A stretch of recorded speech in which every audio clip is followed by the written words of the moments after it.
ദൈവനാമം മഹത്വപ്പെടുമാറാകട്ടെ. ദൈവരുടെ നാമം മഹിമപ്പെടുവதாக. അനുഗ്രഹിക്കപ്പെട്ടതായ ഒരു കൂടിവരവ് കർത്താവ് നമുക്ക് ഈ വർഷം തന്നതിനാൽ നമ്മുടെ കർത്താവിനെ നമുക്ക് വീണ്ടും സ്തുതിക്കാം. ആശീർവദിക്കപ്പെട്ടതാണ് ഒരു കൂട്ടത്തെ ആണ്ടവർ നമുക്ക് തന്നപടിയാൽ ദൈവനെ നന്ദിയോട് സ്തോത്രിக்கிறேன். നമ്മുടെ ഇതുവരെയുള്ളതായ കൂടിവരവുകളെല്ലാം കർത്താവ് അനുഗ്രഹിച്ച് നടത്തി അതിനെല്ലാം ഓർത്ത് നമ്മുടെ കർത്താവിനെ സ്തുതിപ്പാൻ തുടർന്നും കർത്താവ് നമ്മെ സഹായിക്കട്ടെ. ഇതുവരെയ്ക്ക് നടന്നതാണ് കൂട്ടങ്ങളെല്ലാം കർത്താവെ പൊരുപ്പെടുത്തി ആശീർവദിത്താർ. ഇന്നും ആശീർവാദങ്ങളെ ദൈവം ഉദവി ചെയ്യുവാനാകും. നിങ്ങളുടെ എല്ലാവരുടെയും പ്രാർത്ഥനയുടെ ഫലമായിട്ട് നിങ്ങളോടൊപ്പം ഈ ദിവസങ്ങളിൽ സഹകരിപ്പാനും പ്രാർത്ഥിപ്പാനും കർത്താവ് എന്നെ സഹായിച്ചു. അതിനെ ഓർത്തും ഞാൻ ദൈവത്തെ സ്തുതിക്കുകയാണ്. உங்கள் யாவருடைய ஜெபத்தின் விளைவாக இந்த நாட்களிலே இங்கே வந்து உங்களோடு சேர்ந்து இந்த കാര്യങ്ങളെല്ലാം കലந்து കൊള്ള ആണ്ടവർ ഉദവി ചെയ്തപടിയാൽ ദൈവനെ സ്തോത്രിக்கிறேன்.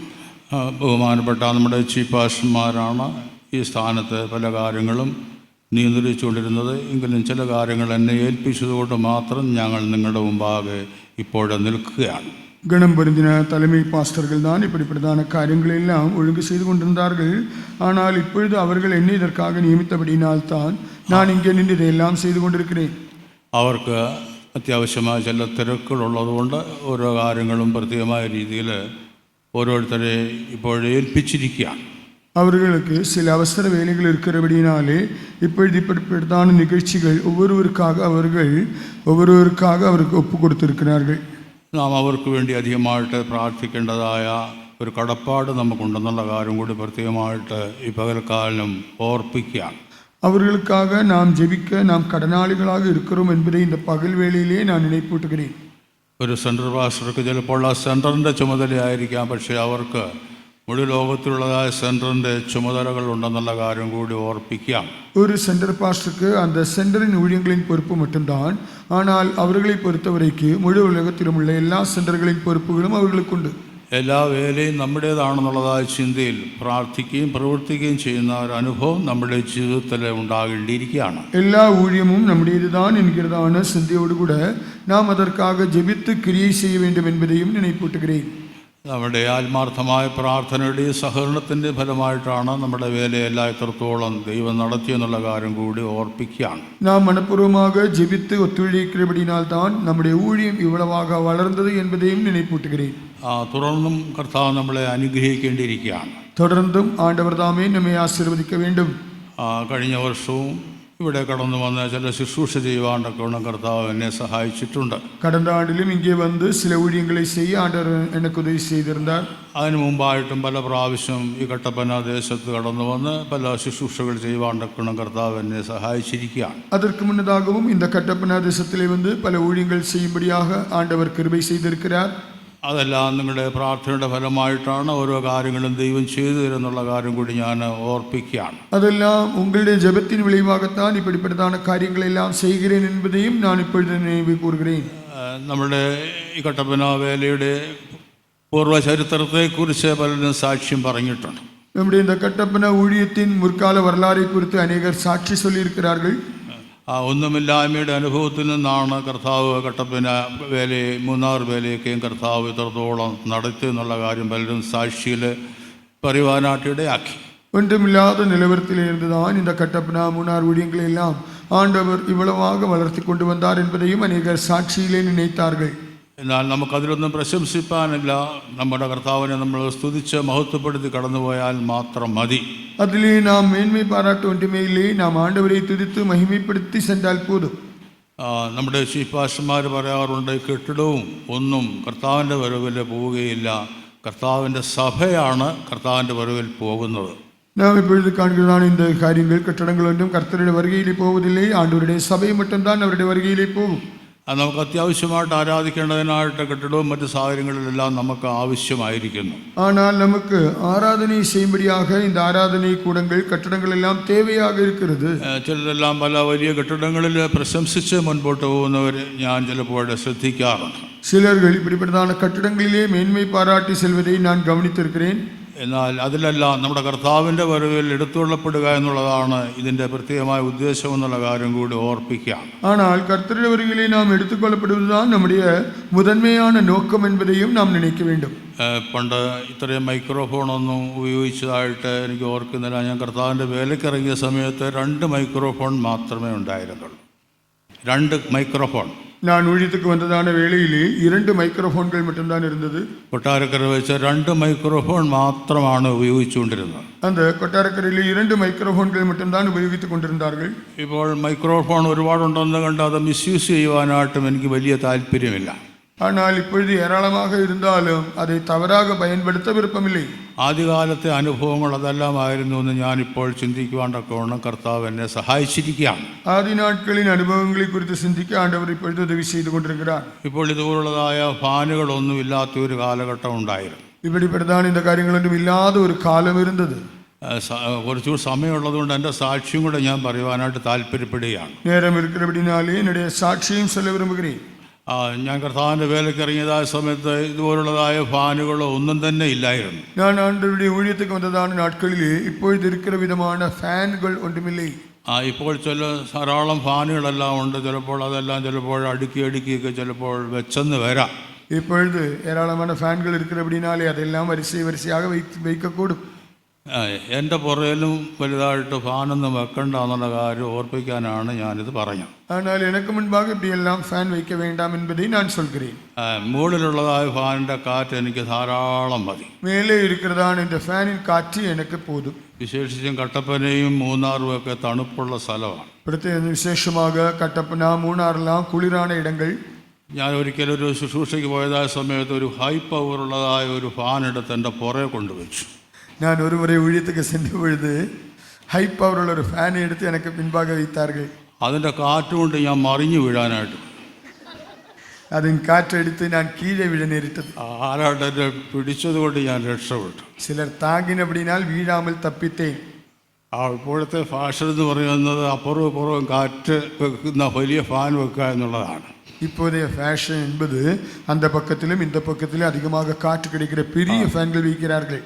എൻ്റെ പുറകെ ഫാൻ വേണ്ട, ഇമ്മാനുവേൽ വേണമെന്നുണ്ടെങ്കിൽ വെക്കുന്നതുകൊണ്ട് എനിക്ക് വലിയ വിരോധമൊന്നുമില്ല. எனக்கு ஃபேன் வேண்டாம், இம்மானுவேலுக்கு வேண்டுமானால் வைத்துக் கொள்ளட்டும். അപ്പോൾ എൻ്റെ ജീവിതത്തിൻ്റെ സ്റ്റൈല് അല്ലെങ്കിൽ ലൈഫ് സ്റ്റൈല് കൂടെ ഞാനിപ്പോഴൊന്ന് ഓർപ്പിക്കുകയാണ്. என்னுடைய வாழ்க்கையின் அந்த நிலவரத்தை நான் இப்பொழுது நினைப்பூட்டுகிறேன். അപ്പോൾ തന്നെ ഒന്നും വേണ്ടാന്ന് വെക്കുന്നുമില്ല. அப்பொழுதும் எல்லாம் வேண்டாம் என்றும் சொல்வதில்லை. അപ്പോൾ ആവശ്യത്തിനും അത്യാവശ്യത്തിനുള്ളതായ കാര്യങ്ങളിലൂടെ നമ്മൾ മുൻപോട്ട് പോകേണ്ടിയിരിക്കുകയാണ്. அவசியமான காரியங்களும் அத்தியாவசியமான காரியங்கள் எல்லாம் பயன்படுத்தித்தான் முன்னேறி போகிறேன்.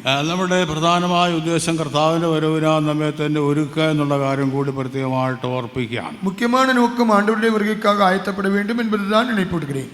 ലോക സംഭവങ്ങൾ കർത്താവിൻ്റെ വരവിനെ വിളിച്ചറിയിച്ചുകൊണ്ടിരിക്കുന്നതായിട്ട് നമുക്ക് കാണാം. உலகத்தின் சம்பவங்கள் எல்லாம் ஆண்டவருடைய வருகையை பறைசாற்றி கொண்டிருப்பதை நான் நினைப்பூட்டுகிறேன். നമ്മളുടെ ചുറ്റുപാടുകളെ നമ്മളൊന്ന് നോക്കേണ്ടിയിരിക്കുകയാണ്. நாம் சுற்றுப்புற சூழல்களை எல்லாம் பார்க்க வேண்டும்.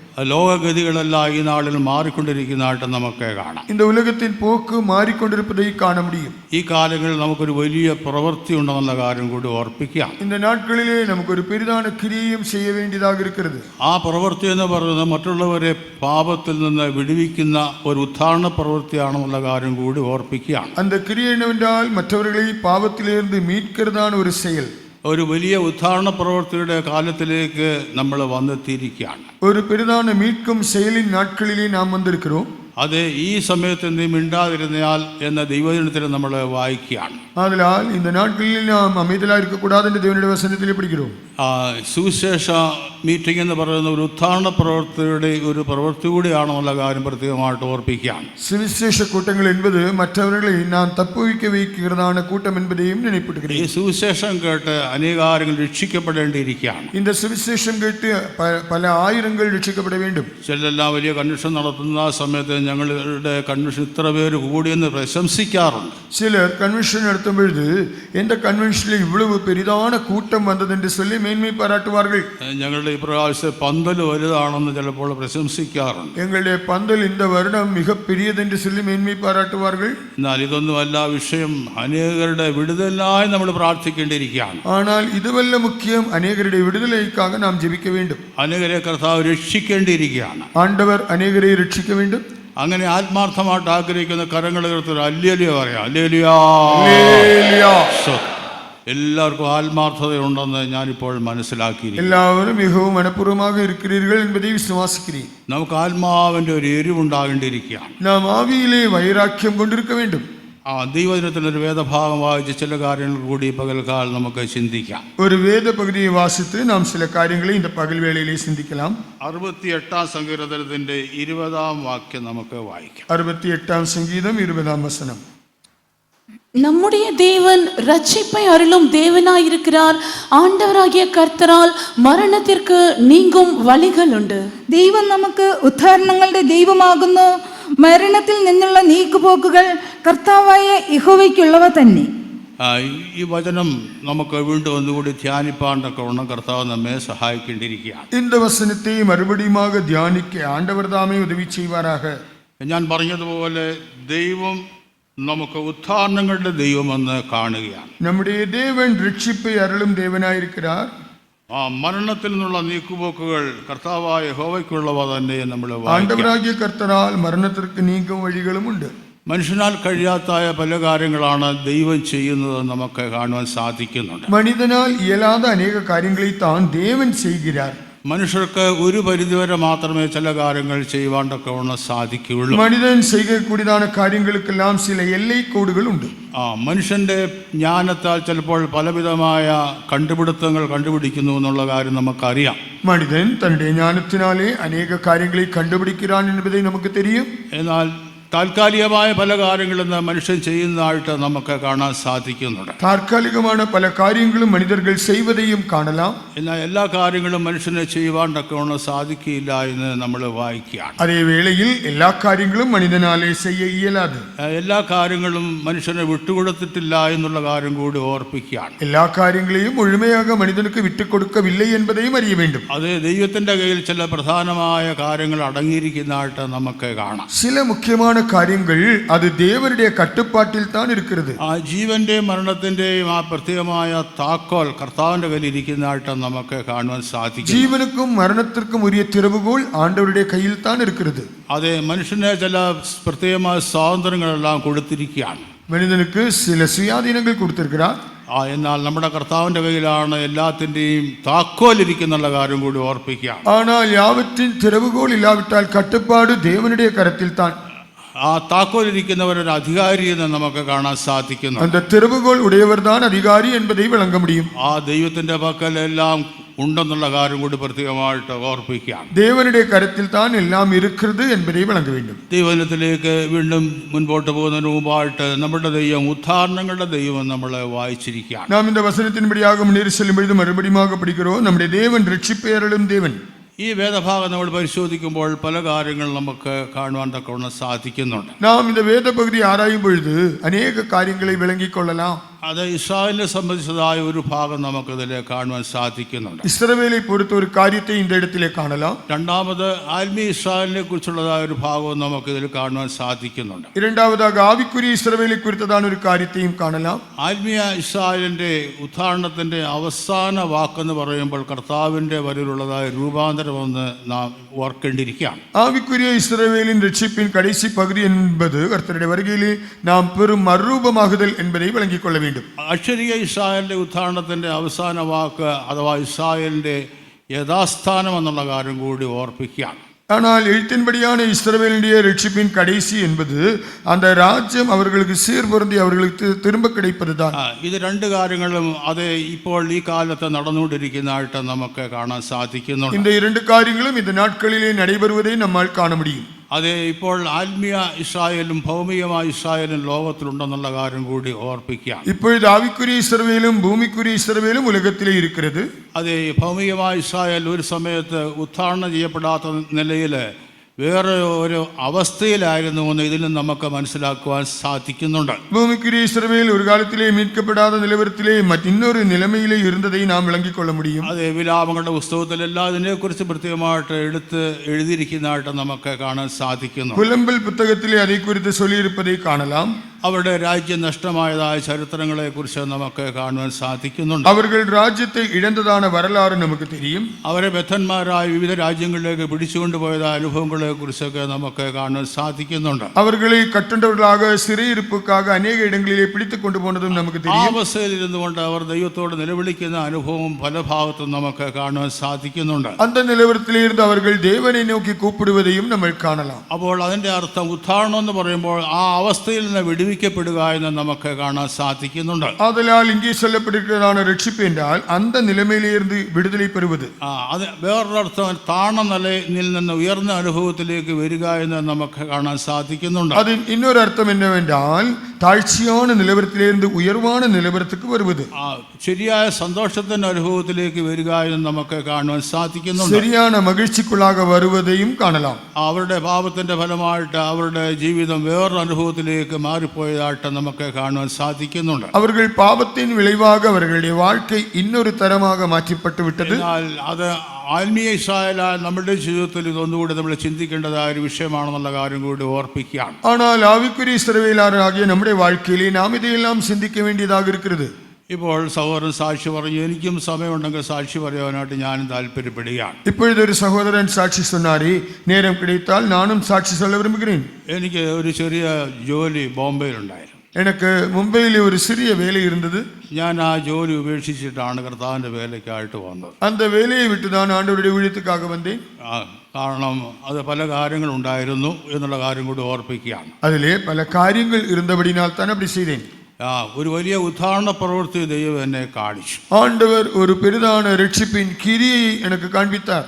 അത് തീയിൽ നിന്ന് അനേകരെ രക്ഷിക്കുന്ന ആ ഒരു ഉദ്ധാരണ പ്രവൃത്തിയായിരുന്നു ദൈവം എന്നെ കാണിച്ചു. அது அநேகரை தீயிலே இருந்து தப்பிக்க செய்கிறதான ஒரு வேலையாக காண்பித்தார். ആ കാലത്ത് ഞാൻ ബോംബെയിലെ പരേലിൽ താമസിച്ചുകൊണ്ടിരുന്ന സമയമാണ്. പരേൽ அந்த இடத்திலே நான் மும்பையிலே பலேல் என்கிறதான இடத்திலே தான் தங்கியிருந்தேன். അതേ ഒരു സമയത്ത് ദൈവം എന്നെ ഒരു ദർശനം കാണിച്ചു.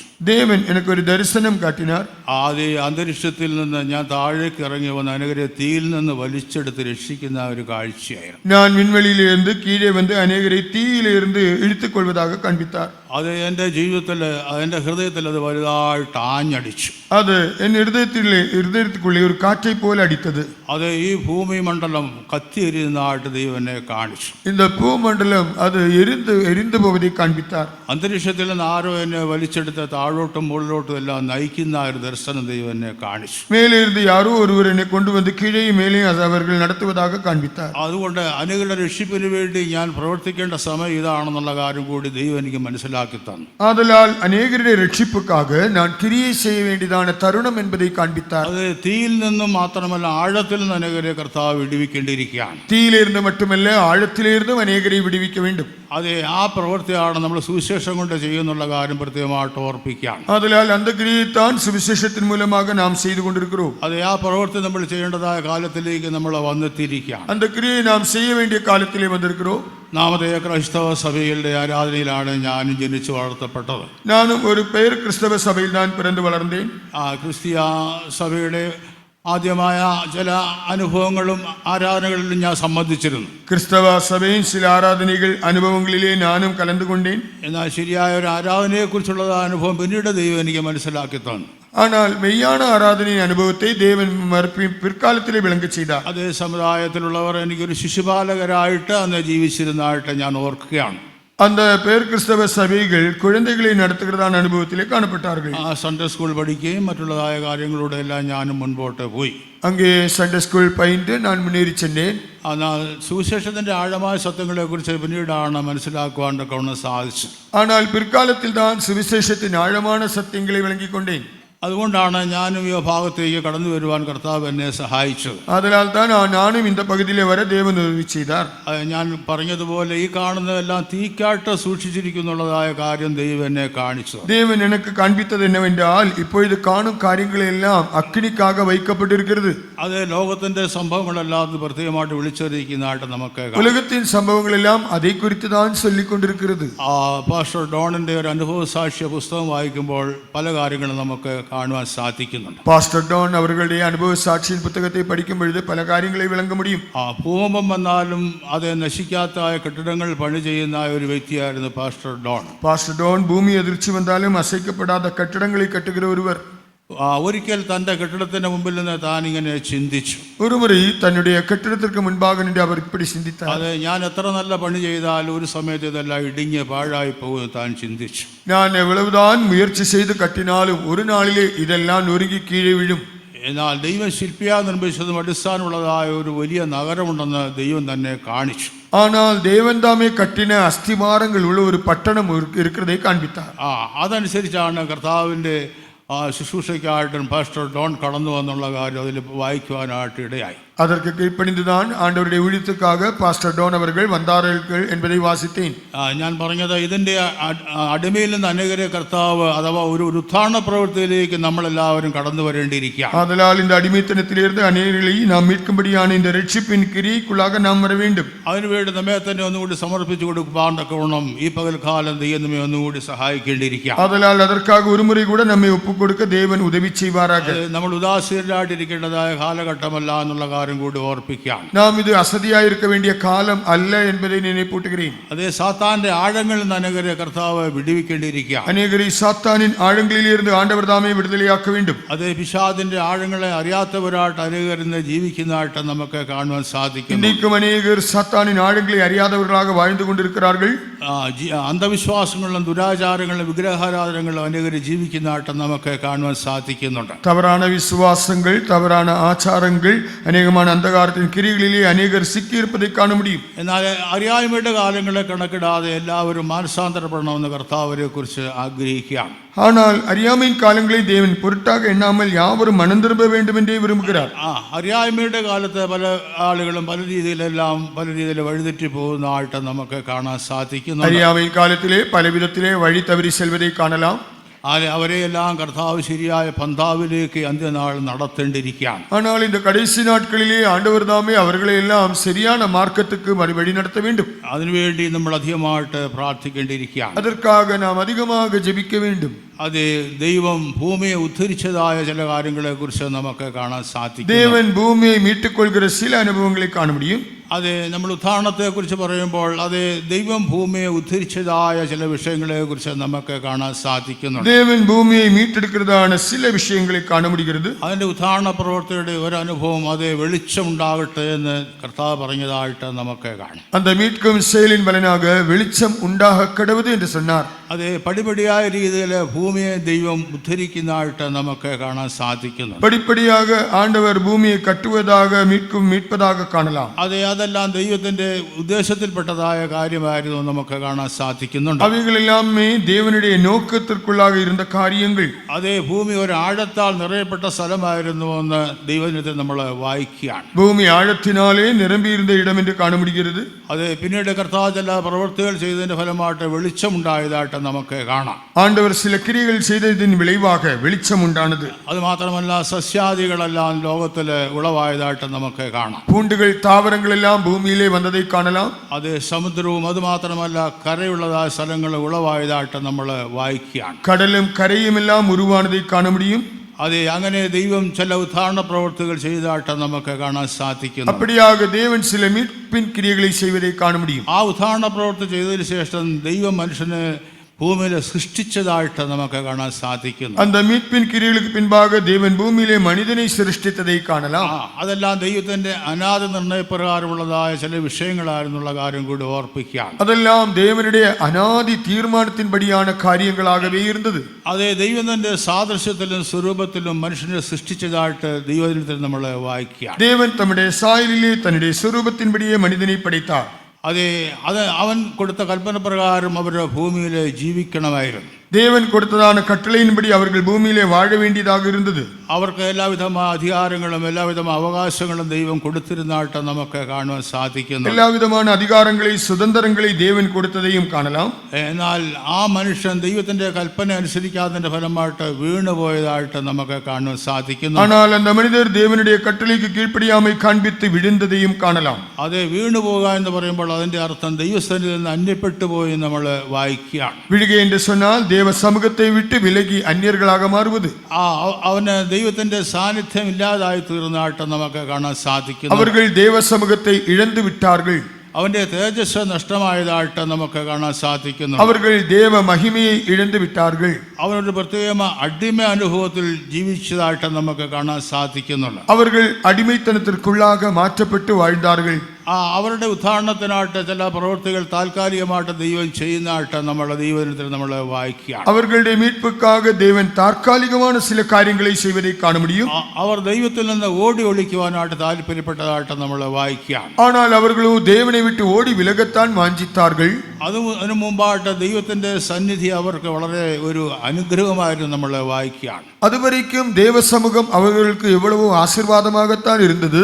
അതെ, അവർക്ക് താൽക്കാലികമായ ചില ഉദ്ധാരണ പ്രവൃത്തികൾ ദൈവം ചെയ്യുന്നതായിട്ട് നമുക്ക് കാണുവാൻ സാധിക്കും. பின்பு தேவன் அவர்களுக்காக தற்காலிகமான மீட்பின் வேலையை செய்தார். എന്നാൽ അതുകൊണ്ട് മാത്രമായില്ല, ഒരു നിത്യമായ ഉദ്ധാരണം മനുഷ്യന് ആവശ്യമായിരിക്കും എന്നുള്ള കാര്യം ദൈവം ഓർക്കുന്നതായിട്ട് നമുക്ക് കാണാം. அது போதுமானதாக இருக்கவில்லை, ஆதலாலே நித்தியமான மீட்பின் கிரியைகளை செய்ய வேண்டும் என்பதை தேவன் மனதில் கொண்டிருந்தார். താൽക്കാലികമായ ചില കാര്യങ്ങളെല്ലാം മനുഷ്യനെ ചെയ്യുവാൻ തക്കവണ്ണം സാധിക്കുന്നുണ്ട്. தற்காலிகமான காரியங்கள் மனிதர்கள் செய்ய முடியும். അതേ, മനുഷ്യനെ പാപത്തിൽ നിന്ന് വിടുവിക്കുന്നതിന് വേണ്ടി അതേ കർത്താവ് യേശുക്രിസ്തുവിനെ ലോകത്തിലേക്ക് അയച്ചതായിട്ട് നമ്മൾ വായിക്കുക. மனிதனை பாவத்திலிருந்து மீட்கும்படியாக ஆண்டவராய் இயேசு உலகத்திலே அனுப்பப்பட்டார். അവരെ നിത്യമരണത്തിൽ രക്ഷിക്കേണ്ടതിനായിട്ട് യേശുവിനെ ലോകത്തിലേക്ക് അയച്ചതായിട്ട് നമുക്ക് കാണുവാൻ സാധിക്കുന്നു. அவனை நித்திய மரணத்திலிருந்து விடுவிக்கும்படியாக இயேசுவானவர் இந்த உலகத்திலே அனுப்பப்பட்டார். അതിലെ കഴിഞ്ഞ രാത്രി കേട്ടതുപോലെ അതേ കാണാതെ പോയ ആടുകളെ തിരഞ്ഞു വരുന്ന പോലെ കർത്താവ് യേശുക്രിസ്തു ലോകത്തിലേക്ക് വന്നതായിട്ട് നമുക്ക് കാണാം. கடந்த இரவிலே நாம் கேட்டது போல காணாமல் போன ஆடுகளை தேடி ஆண்டவராய் இயேசு கிறிஸ்து இந்த உலகத்திலே வருகிறார். അതേ, അവരെ പാപത്തിൽ നിന്ന് ഉദ്ധരിച്ച് ദൈവ അനുഭവങ്ങളിലേക്ക് കൊണ്ടുവരുവാനായിട്ട് കർത്താവ് ആഗ്രഹിച്ചതായിട്ട് നമുക്ക് കാണാം. அவர்களை பாவத்திலிருந்து மீட்டு கொண்டு தெய்வீகமான அனுபவத்திலே கொண்டு வர ஆண்டவர் விரும்பினார். അതാണ് ദൈവത്തിന്റെ മനസ്സല് എന്നുള്ള കാര്യം കൂടി ഓർപ്പിക്കുക. அதுதான் தேவனுடைய மனதுருக்கம் என்பதை நினைவில் கொள்ள வேண்டும். അതേ, വീണുപോയ മനുഷ്യനെ കർത്താവ് ഉദ്ധരിക്കുന്നതായിട്ട് നമുക്ക് കാണുവാൻ സാധിക്കുന്നു. விழுந்து போனதான மனிதனை ஆண்டவர் மீட்டுக் கொள்வதை காண முடிகிறது. അതേ, ആർ നമുക്കായി പോകും എന്നുള്ളതായ ശബ്ദം ഉയരത്തില് സ്വർഗത്തിന്റെ കൗൺസിൽ കേട്ടതായിട്ട് യെശയ്യാ പ്രവചനം 6 നമ്മൾ വായിക്കുകയാണ്. நாம் ஏசாயா 6ஆம் அதிகாரத்தில் படிக்கும் பொழுது ஆர் நமது காரியமாக போவார்கள் என்பதை தேவன் கூறியிருந்து ஆலோசிக்கும் பொழுது அப்படிப்பட்டதான ஒரு சத்தம் உயர்ந்தது. യെശയ്യാ പ്രവചനം 6ന്റെ 8ാം വാക്യം ഒന്ന് വായിച്ചാൽ ഉപകാരമായി. ஏசாயா 6:8. അനന്തരം ഞാൻ ആരെ അയക്കേണ്ടു, ആർ നമുക്ക് വേണ്ടി പോകും എന്ന് ചോദിക്കുന്ന കർത്താവിന്റെ ശബ്ദം കേട്ടിട്ട് അടിയനിതാ അടിയനെ അയക്കണമേ എന്ന് ഞാൻ പറഞ്ഞു. അടിയനെ അയക്കണമെന്നുള്ളതായ ശബ്ദം അവിടെ കേൾക്കുന്നതായിട്ട് നമുക്ക് കാണാൻ ഇതോ അടിയനെ അനുപ്പും. അത് BC 700 മുമ്പാട്ടോ എഴുതിയ ഒരു പ്രവചനം കൂടിയാണ് യെശയ്യാ പ്രവചനം. கிமு 700க்கு முன்பாக எழுதப்பட்டதான தீர்க்க தரிசனம் தான் இது. അതുപോലെ തന്നെ കർത്താവ് യേശുക്രിസ്തു ജഡത്തിൽ അവതരിച്ചതായിട്ട് നമുക്ക് കാണാൻ സാധിക്കുന്നു. அவ்வண்ணமாகவே இயேசுவானவர் மாம்சத்திலே அவதரித்தார். അതെ, ആ യേശുവിനെ ലോകത്തിലേക്ക് അയച്ചതായിട്ട് നമുക്ക് കാണാൻ സാധിക്കുന്നു. இயேசுவானவர் உலகத்துக்கு அனுப்பப்பட்டார். അതെ, ദൈവം നിയമിച്ച അയച്ചവൻ മൂലം മാത്രമേ ഉദ്ധാരണ പ്രവൃത്തി നടക്കുകയുള്ളൂ എന്ന് നമുക്ക് കാണുവാൻ സാധിക്കുന്നു. தேவனாலே நியமித்து அனுப்பப்பட்டவர் மூலமாகத்தான் இந்த மீட்பின் கிரியை நடக்கும். അതെ, അങ്ങനെയാണ് കർത്താവ് യേശുക്രിസ്തു ലോകത്തിലേക്ക് വന്നുള്ള കാര്യം പ്രത്യേകമായിട്ട് ഓർപ്പിക്കുക. அப்படித்தான் ஆண்டவர் இந்த உலகத்திலே வந்தார் என்பதை நாம் நினைவில் கொள்ள வேண்டும். കർത്താവ് യേശുക്രിസ്തു പാപികളെ രക്ഷിപ്പാൻ വന്നു എന്നുള്ളത് വിശ്വാസവും എല്ലാവരും അംഗീകരിപ്പാൻ യോഗ്യമായ വചനമെന്ന് നമുക്ക് കാണാൻ സാധിക്കും. ஆண்டவராய் கிறிஸ்து இயேசு பாவிகளை ரட்சிக்க உலகத்திலே வந்தார் என்பது யாவரும் விசுவாசித்து அங்கீகரிக்க கூடியதான வசனம். അതേ, കർത്താവ് യേശുക്രിസ്തു രക്ഷകനായിട്ട് മനുഷ്യൻ രക്ഷകനായിട്ട് ഈ ലോകത്തിലേക്ക് അയച്ചതായിട്ട് നമുക്ക് കാണാൻ സാധിക്കുന്നു. இயேசு கிறிஸ்து மனுக்குலத்தின் രക്ഷകராக இந்த உலகத்திலே அனுப்பப்பட்டிருக்கிறார். അവനെ കൈക്കൊണ്ട് അവന്റെ നാമത്തിൽ വിശ്വസിക്കുന്ന അവന് ദൈവമക്കളാകുവാനായിട്ട് അവകാശം കൊടുത്തായിട്ട് നമ്മൾ വായിക്കുകയാണ്. அவரை ஏற்றுக்கொண்டு அவருடைய நாமத்தில் விசுவாசம் வைக்கிற யாவருக்கும் தேவ பிள்ளைகளாகும்படியான அதிகாரத்தை கொடுத்தார். ആ യേശുവിനെ നമ്മൾ വാസ്തവമായിട്ട് അറിയേണ്ടിയിരിക്കുകയാണ്. அந்த இயேசுவை நாம் மெய்யாகவே அறிய வேண்டும்.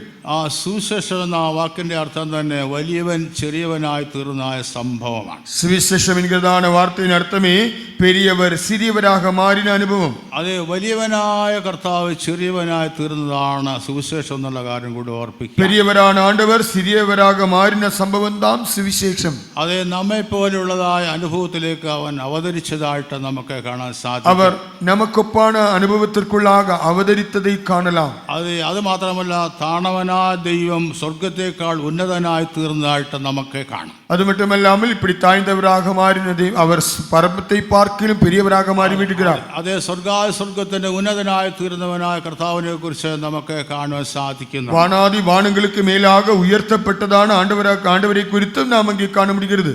അതെ, അതാണ് സുവിശേഷത്തിന്റെ ഒരു ഭാഗം എന്നുള്ള കാര്യം കൂടി ഓർപ്പിക്കുകയാണ്. அதுவே சுவிசேஷத்தின் ஒரு பகுதி.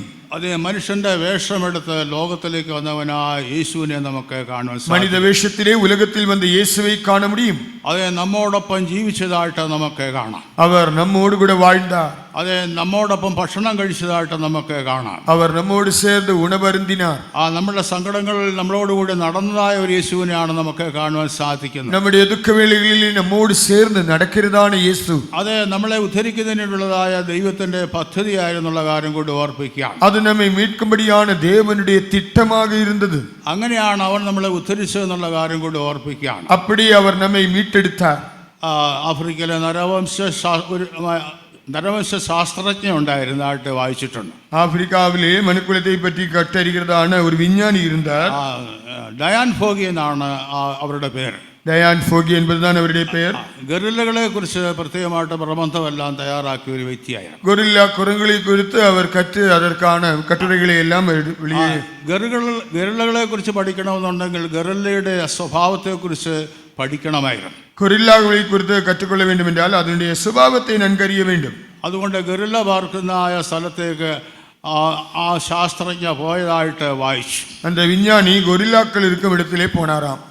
അതിനുവേണ്ടി ഗറില്ലയുടെ ആ പ്രത്യേകമായ ശബ്ദം അനുകരിച്ച് ആ ഗറില്ലയെ വിളിച്ചിരിക്കുന്ന കാര്യം ഞാൻ വായിച്ചു കേട്ടു. அந்த கொரில்லாவின் சத்தத்தை அவர் கற்றுக்கொண்டு அந்த சத்தத்திலே கொரில்லாக்களை கூப்பிட்டார். അത് മാത്രമല്ല, ഗറില്ലകൾ നടക്കുന്ന പോലെ 4 കാലിൽ ആ വ്യക്തി ഇങ്ങനെ ഇഴഞ്ഞു നടന്ന കാര്യം വായിച്ചു. அந்த கொரில்லாக்கள் 4 கால்களிலே நடக்கிற வண்ணமாக இந்த நபரும் நடந்தாராம். ആ ഗറില്ലകൾ ഭക്ഷിക്കുന്ന പോലെ താഴെയുള്ളതായ പുല്ലുകളെല്ലാം ആ വ്യക്തി ഇങ്ങനെ പറിച്ച് ഭക്ഷിച്ചുകൊണ്ടിരുന്നു. இந்த கொரில்லாக்கள் கீழே உள்ளதான புல்லை பறித்து சாப்பிடுவது போல இவரும் அப்படியே செய்தார். അതിന്റെ പ്രത്യേകമായ അർത്ഥം ആ ഗറില്ലകളെ തന്നിലേക്ക് ആകർഷിക്കുന്നതിന് വേണ്ടിയായിരുന്നുള്ള കാര്യം കൂടി ഓർപ്പിച്ചു. அந்த கொரில்லாக்களை தன்பட்சமாக கவர்ந்து கொள்ளும்படியாகத்தான் இப்படியெல்லாம் செய்தார்கள். പതുക്കെ പതുക്കെ ആ ഗറില്ലകൾ ആ വ്യക്തിയുടെ സ്നേഹിതരായി തീർന്നു. கொஞ்சம் கொஞ்சமாக இந்த கொரில்லாக்கள் இந்த நபருக்கு நண்பர்களாக மாறினார்கள்.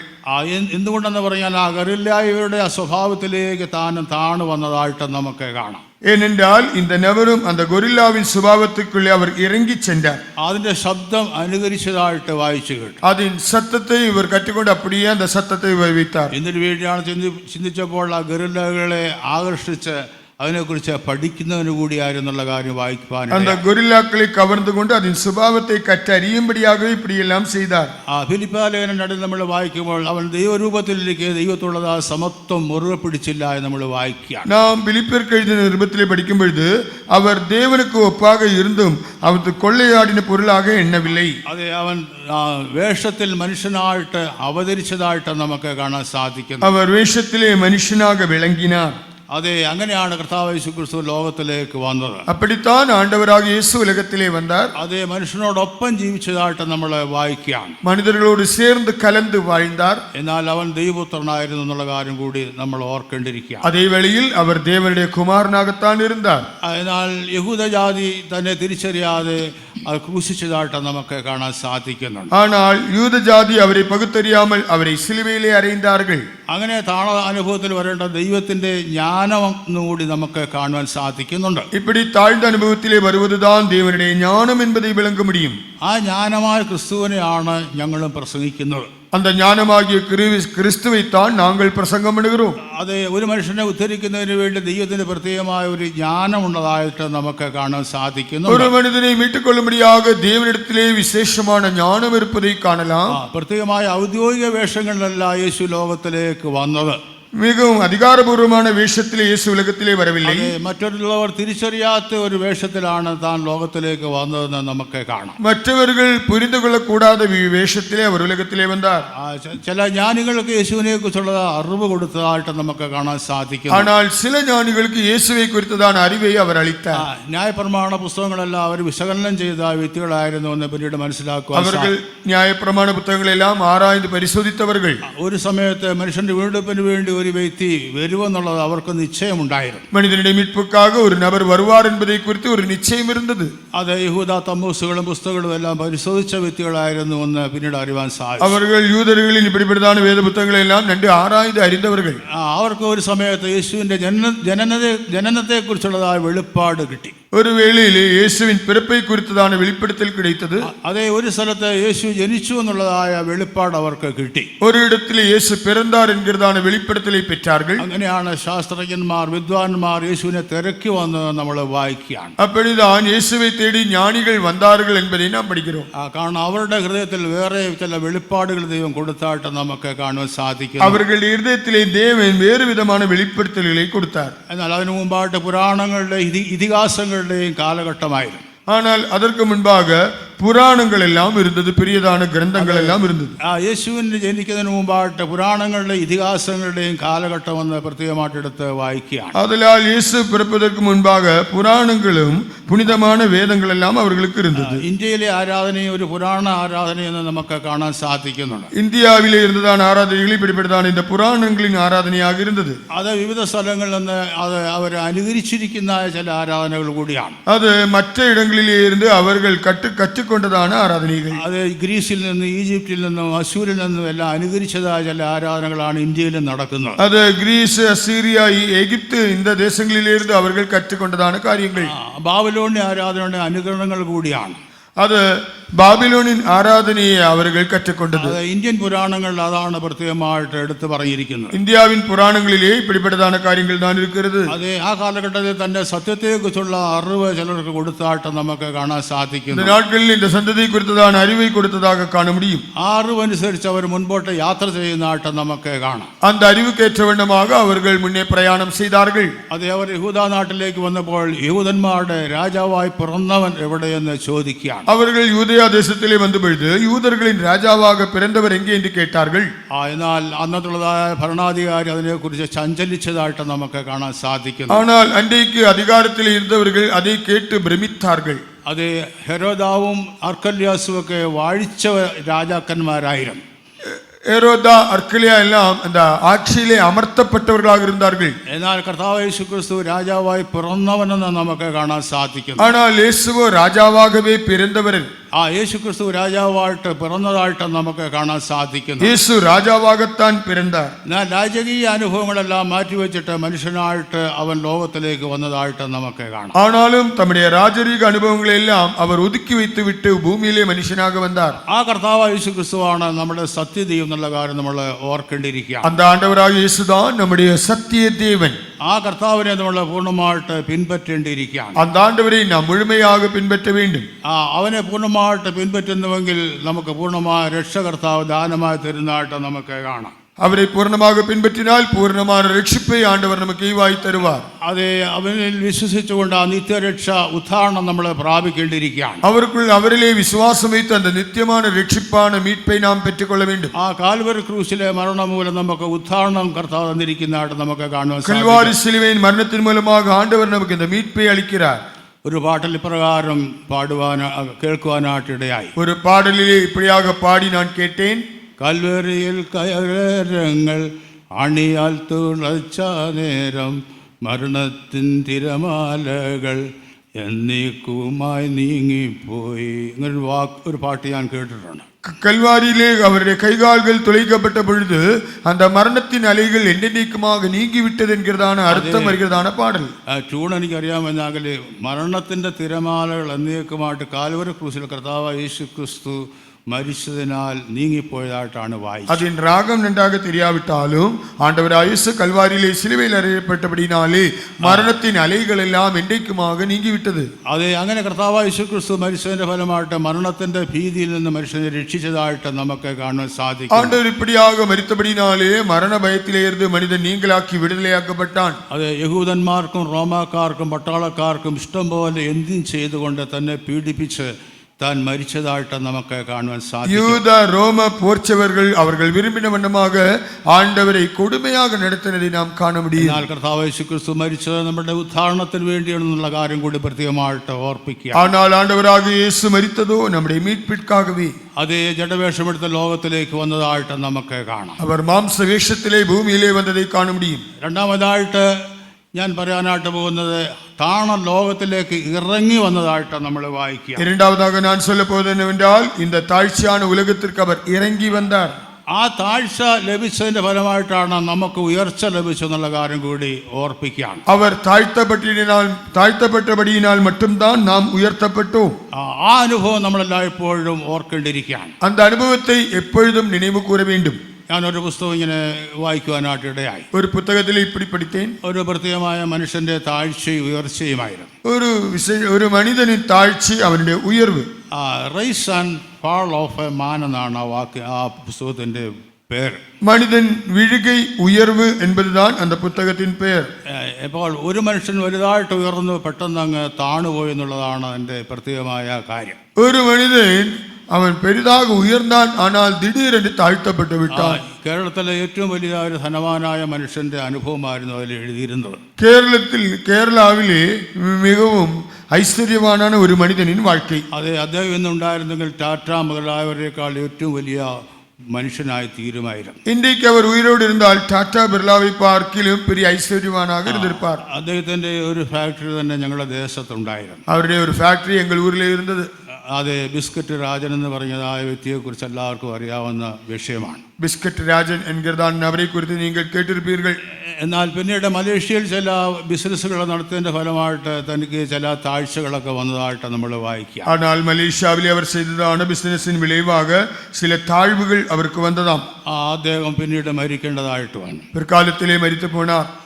അപ്പോൾ തന്റെ സഹോദരൻ ഇങ്ങനെ ഒരു പുസ്തകം പ്രത്യേകമായിട്ട് എഴുതി. അപ്പോൾ അവരുടെ സഹോദരൻ ഇപ്പടിയാക ഒരു പുസ്തകം എഴുതിനാർ. അത് rise and fall of a man എന്നാണ്. Rise and fall of a man. ദൈവനാമത്തിന് മഹത്വം. ദേവനാമத்துக்கு മഹിமை. ആ വ്യക്തിയുമായിട്ട് ചെറുപ്പത്തിൽ ഞാൻ സംസാരിച്ചിട്ടുണ്ട്. ഞാൻ இந்த നഗരത്തിലെ ചെറുവയതിലെ പേശിയിരിக்கிறேன். അവരുടെ ഒരു ഫാക്ടറി ഞങ്ങളുടെ ദേശത്തുണ്ടായിരുന്നു. അവരുടെ ഫാക്ടറി എங்கள் ഊരിലെ ഇരുന്നത്. ഞാൻ പറഞ്ഞതിന്റെ ഉദ്ദേശം, ഒരു മനുഷ്യൻ വലുതായിട്ട് ഉയർന്നുവെങ്കിൽ തന്നെ പെട്ടെന്ന് താണുപോയി. ഞാൻ சொன்னது நோக்கம் என்னவென்றால் അവർ അപരിമിതமாக ഉയർന്നാലും തിടീരെന്ന് വീഴ്ന്നു വിട്ടാൽ താണു. ആ സംഭവങ്ങളെല്ലാം നമുക്ക് ന്യൂസ് പേപ്പറിലൂടെ നമ്മൾ വായിച്ചിട്ടുള്ളതായ കാര്യങ്ങളാണ്. அந்த செய்திகள் நாம் செய்தித்தாளிலே പഠിച്ചിരിக்கிறோம். എന്നാൽ വേറൊന്ന്, താഴ്ചയിൽ നിന്ന് ഉയർന്നതായ ഒരു അനുഭവമാണ് ക്രിസ്തുയേശുവിനുള്ളതായ അനുഭവം എന്നുള്ള കാര്യം കൊണ്ട് ഓർപ്പിക്കുക. ஆனால் கிறிஸ்துவின் അനുഭവം என்னவென்றால் താഴ്വിலே இருந்து ഉയർത്തപ്പെട്ട, അതേ, സ്വർഗത്തിന് നേരെ ഉന്നതനായി തീർന്ന കർത്താവിനെ കുറിച്ച് നമ്മൾ അറിയേണ്ടിയിരിക്കുകയാണ്. അവർ എല്ലാ വാനങ്ങൾക്ക് മേലാக ഉയർത്തപ്പെട്ടാർ என்பதை அறிய வேண்டும். എന്തിനു വേണ്ടിയാണ് നമ്മളെ ഉദ്ധരിച്ച് അവനോടൊപ്പം ആക്കേണ്ടതെന്നുള്ള കാര്യം കൂടി ஏனென்றால் நம்மையும் உயர்த்தி தம்மோடு கூட உட்கார செய்யும்படியாக. എത്രയോ ഉയർന്നതായ മനുഷ്യർ പെട്ടെന്ന് താണു പോകുന്നതായിട്ട് നമുക്ക് കാണാം. எவ்வளவு உயர்ந்த மனிதர்கள் திடீரென்று தாழ்ந்து போவதை காண முடியும். എങ്കിലും നമ്മൾ ദൈവം താഴ്ന്നവരെങ്കിലും ദൈവം നമ്മളെ ഇപ്പോൾ ഉയർത്തി വെച്ചിരിക്കുന്നതായിട്ട് നമുക്ക്. ஆனால் நாமோ தாழ்ந்தவராக இருந்தாலும் தேவன் நம்மை உயர்த்தி வைத்திருக்கிறார். ആ ധനമാനങ്ങളെല്ലാം നമ്മുടെ ഉയർച്ച എന്നുള്ള കാര്യം കൊണ്ട് ഓർപ്പിക്കുകയാണ്. ஆதலால் இப்படிப்பட்டதான பணம் கனம் ஸ்தானங்கள் எல்லாம் நம்முடைய உயர்வு என்பதை நினைத்துக் നമ്മൾ രക്ഷിക്കപ്പെട്ടിരിക്കുന്നുവെങ്കിൽ അവരാണ് ഏറ്റവും വലിയ ഉയർന്ന മനുഷ്യർ എന്നുള്ള കാര്യം കൂടി ഓർപ്പിക്കുക. രക്ഷിക്കപ്പെട്ട മനുഷ്യர்கள் தான் மிகவும் உயர்ந்த மனிதர்கள். അതെ, നിങ്ങൾ എല്ലാവരും ആ ഉയർന്ന മനുഷ്യരാണെന്നുള്ള കാര്യം കൂടി ഓർപ്പിക്കുക. நீங்கள் இவ்வளவு உயர்ந்த மனிதர்கள் என்பதை நினைப்பூட்டுகிறேன். ആ രക്ഷയുടെ കൂട്ടത്തിൽ ദൈവം നമ്മളെ കൊണ്ടുവന്നിരിക്കുകയാണ്. அந்த രക്ഷിപ്പിൻ കുടുംബത്തിലെ ദൈവൻ നമ്മെ കൊണ്ടുവന്നിരിக்கிறார். അതെ, ധനവാനെന്നോ ദരിദ്രനെന്നോ വ്യത്യാസമില്ലാതെ ദൈവം നമ്മളെ ഇപ്പോൾ ഉയർത്തിക്കൊണ്ടുവന്നിരിക്കുന്നതായിട്ട് നമുക്ക് കാണാം. ഐശ്വര്യവാൻ ഏഴ് എൻகிறதான பாகுபாடில்லாமல் தேவன் நம்மை உயர்த்தி கொண்டு வந்திருக்கிறார். അതെ, ഇന്ത്യൻ പ്രസിഡന്റിനേക്കാളും അമേരിക്കൻ പ്രസിഡന്റിനേക്കാളും എല്ലാം ദൈവം നമ്മളെ ഇപ്പോൾ ഉയർത്തിയിരിക്കുകയാണ്. இந்தியன் ஜனாதிபதி அமெரிக்க ஜனாதிபதியை பார்க்கிலும் மிகவும் உயர்ந்த நிலவரத்திலே தேவன் கொண்டு வந்திருக்கிறார். മറ്റവർക്ക് ധനവും മാനവും ചിലപ്പോൾ സ്ഥാനമാനങ്ങളും കണ്ടെന്ന് വരാം. அவர்களுக்கு கனம் பதவி ஸ்தானங்கள் இருக்கக்கூடும். എന്നാൽ ദൈവം നിങ്ങളെ ഇപ്പോൾ ഉയർത്തി വെച്ചിരിക്കുന്നതായിട്ട് നമുക്ക് കാണാം. ஆனால் தேவன் இப்பொழுது உங்களை மிகவும் உன்னதமாக வைத்திருக்கிறார். ആ പ്രത്യേകമായ വെളിപ്പാട് നമ്മുടെ ജീവിതത്തിൽ ഉണ്ടാകേണ്ടിയിരിക്കും. அந்த விசேஷத்தை வெளிப்படுத்தல் நம்முடைய வாழ்க்கையிலே தேவை. അതേ, നമ്മളെ ഉയർത്തേണ്ടതിനായിട്ട് അവൻ അതേ താണലോകത്തിലേക്ക് വന്നു. நம்மை ഉയർത്തുம்படியாகவே இந்த தாழ்ந்த உலகத்திலே அவர் வந்தார். ആ യേശുവിനെ നമുക്കൊന്നുകൂടി നമ്മൾ അറിയേണ്ടിയിരിക്കുകയാണ്. அந்த இயேசுவை நாம் இன்னும் அதிகமாக அறிய வேண்டும். ഈ എഫേസ്യ ലേഖനം 4 നമ്മൾ വായിക്കുമ്പോൾ അവൻ ബദ്ധന്മാരെ പിടിച്ച് ഉയരത്തിലേക്ക് കൊണ്ടുപോയി നമ്മൾ വായിക്കും. എഫേസ്യ നിരുപം 4-ാം അധികാരത്തിലെ പഠിക്കുമ്പോൾ അവർ കട്ടണ്ടകളെ പിടിച്ചുകൊണ്ട് ഉയരത്തേക്ക് പോനാർ. അതെ, കയറി എന്നതിനാൽ ഇറങ്ങി എന്ന് അതിന് മീനിങ് വരുന്നതായിട്ട് നമ്മൾ വായിക്കും. ഏറിനാർ என்பதினாலே ഇറങ്ങിനാർ എന്നും കരുത്തിരിക്കുന്നതാം. ആ വാക്യം ഒന്ന് വായിക്കാം. അതുകൊണ്ട് അവൻ ബദ്ധന്മാരെ പിടിച്ചുകൊണ്ടുപോയി ഉയരത്തിൽ കയറി മനുഷ്യർക്ക് ദാനങ്ങളെ കൊടുത്തു എന്ന് പറയുന്നു. കയറി എന്നതിനാൽ അവൻ ഭൂമിയുടെ അധോഭാഗങ്ങളിലേക്ക് ഇറങ്ങിയെന്ന് വരുന്നില്ലയോ? കയറി എന്നതിനാൽ അധോഭാഗങ്ങളിലേക്ക് ഇറങ്ങി എന്ന് വരുന്നില്ലയോ? அவர் ஏறினார் என்பதினாலே தாழ்விடங்களிலே இறங்கினார் என்று விளங்குகிறது அல்லவா? അത് എഫേസ്യർ 4:8 വാക്യം നിങ്ങൾ ശ്രദ്ധിച്ചൊന്ന് വായിക്കേണ്ടിയിരിക്കാം. எபேசியர் 4 அதிகாரம் 8 வசனம் நீங்களும் நன்றாக படிக்க வேண்டும். അത് അധോ മണ്ഡലത്തിലേക്ക് അവൻ ഇറങ്ങിയതായിട്ട് നമ്മൾ വായിക്കുകയാണ്. அவர் தாழ்விடங்களுக்கு இறங்கினார் என்பதை படிக்கிறோம். അത് കർത്താവ് യേശു ക്രിസ്തു 3 ദിവസം കല്ലറയിലായിരുന്നു നമ്മൾ വായിക്കുന്നുണ്ട്. ஆண்டவராய் இயேசு 3 நாள் கல்லறையிலே இருந்தார். അത് എന്തുകൊണ്ടാണ് കല്ലറയിലായിരുന്നത്? പിശാചിന്റെ എല്ലാ രഹസ്യ കേന്ദ്രങ്ങളെയും തിരിച്ചറിയേണ്ടിയിരിക്കുകയാണ്. ஏன் அந்த கல்லறையிலே இருந்தார்? பிசாசின் ரகசியமான இடங்களை எல்லாம் அறிய வேண்டும். അവന്റെ അധോമണ്ഡലങ്ങളെയെല്ലാം തിരിച്ചറിയേണ്ടിയിരിക്കുകയാണ്. அவனுடைய தாழ்விடங்களெல்லாம் அறிந்து கொள்ள வேண்டும். അതിനുവേണ്ടി ചില ടൈം കൂടി ദൈവം കൊടുത്തായിട്ട് നമുക്ക് കാണുവാൻ സാധിക്കും. அதற்கான நேரத்தையும் ஆண்டவர் கொடுத்ததாக காண்கிறோம். അപ്പോൾ അതിനുശേഷം അവൻ ഉയർത്തെഴുന്നേറ്റതായിട്ട് നമ്മൾ വായിക്കുകയാണ്. அதற்கு பின்னதாகத்தான் உயிரோடு எழும்பினார் என்று காண்கிறோம். അത് അവൻ ബദ്ധന്മാരെ പിടിച്ച് ഉയരത്തിലേക്ക് കൊണ്ടുപോയി നമ്മൾ വായിക്കുകയാണ്. சிறைப்பட்டவர்களை பிடித்துக் கொண்டு அவர் உயரத்திலே போனார். അത് അധോമണ്ഡലത്തിൽ കിടന്ന ആ മനുഷ്യനെ പിടിച്ച് ആ രക്ഷയുടെ അനുഭവത്തിലേക്ക് കൊണ്ടുപോയതായിട്ട് നമുക്ക് കാണുവാൻ സാധിക്കും. தாழ்விடங்களில் இருந்ததான மனிதர்களை பிடித்துக் கொண்டு அந்த ரட்சிப்பின் அனுபவத்துக்கு ஏறி சென்றார். അത് ആ ക്രൂസിലെ കള്ളൻ തന്നെ പറയുന്നുണ്ട്, നീ രാജ്യത്വം പ്രാപിച്ചു വരുമ്പോൾ എന്നെ ഓർക്കണമേ എന്ന് പറയുകയാണ്. அந்த சிலுவை கள்ளன் சொல்கிறார், நீ ராஜாவாக வரும்பொழுது என்னையும் நினைத்துக் கொள்ளும். അതേ കർത്താവ് പറയുന്നു, നീ എന്നോടുകൂടി പരദീസയിലിരിക്കുമെന്ന് വായിക്കുകയാണ്.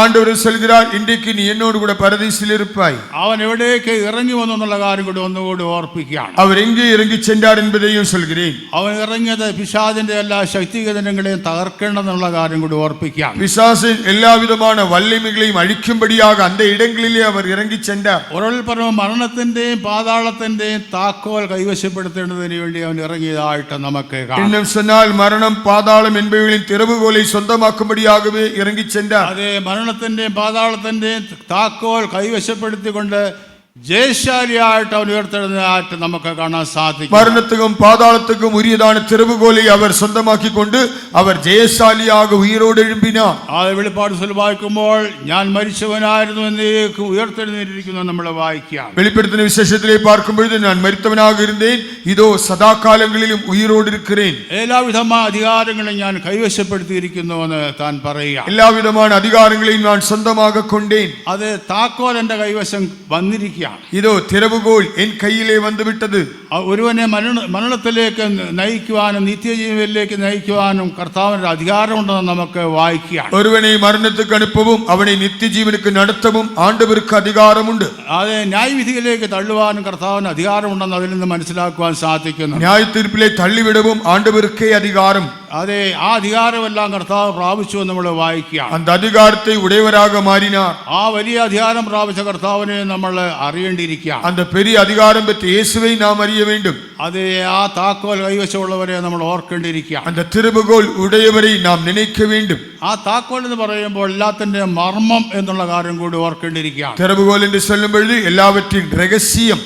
അതെ, അത് മാത്രമല്ല സാത്താന്റെ എല്ലാവിധമായ ശക്തികളെയും അവൻ തകർത്തതായിട്ട് നമുക്ക് കാണാൻ സാധിക്കും. அது மட்டுமில்லாமல் சாத்தானின் எல்லா வல்லமைகளையும் அழித்து போட்டார். അതേ, മനുഷ്യനെ അധോമണ്ഡലത്തിലേക്ക് വലിച്ചുകൊണ്ടുപോകുന്ന സാത്താന്യ ശക്തികളിൽ നിന്ന് ലോകത്തിലുള്ളതായിട്ട് നമുക്ക് കാണാൻ സാധിക്കും. இன்றைக்கு மனிதனை தாழ்விடங்களிலே இழுத்து செல்கிறதான சாத்தானின் வல்லமைகள் உலகத்திலே கிரியை செய்கிறது. അത് സാത്താന്യ ഉപദേശങ്ങളും നമുക്ക് കാണാൻ സാധിക്കുന്നുണ്ട്. அவை சாத்தானின் உபதேசங்கள் என்பதை விளங்க வேண்டும். അതെ, ആ രഹസ്യങ്ങളെ നമ്മൾ മനസ്സിലാക്കേണ്ടിയിരിക്കുകയാണ്. அந்த ரகசியமான காரியங்களை எல்லாம் நாம் விளங்கிக் கொள்ள வேண்டும். അതിൽ നിന്ന് നമ്മൾ വിടുവിക്കപ്പെടേണ്ടിയിരിക്കുകയാണ്. அதிலே இருந்து நாம் விடுதலை பெற வேண்டும். അതെ, അവന്റെ വെളിപ്പെടെ എവിടാണ് നമ്മൾ മനസ്സിലാക്കേണ്ടിയിരിക്കുകയാണ്. அவனுடைய மறைவிடம் எங்கே என்பதை நாம் விளங்கிக் கொள்ள வேண்டும். കർത്താവായ യേശു ക്രിസ്തു അവന്റെ ഒളിപ്പിടങ്ങളെല്ലാം മനസ്സിലാക്കിയതായിട്ട് നമുക്ക് കാണാം. அவன் ஒளித்திருக்கும் இடங்களெல்லாம் ஆண்டவராகிய இயேசு கண்டுபிடித்தார்.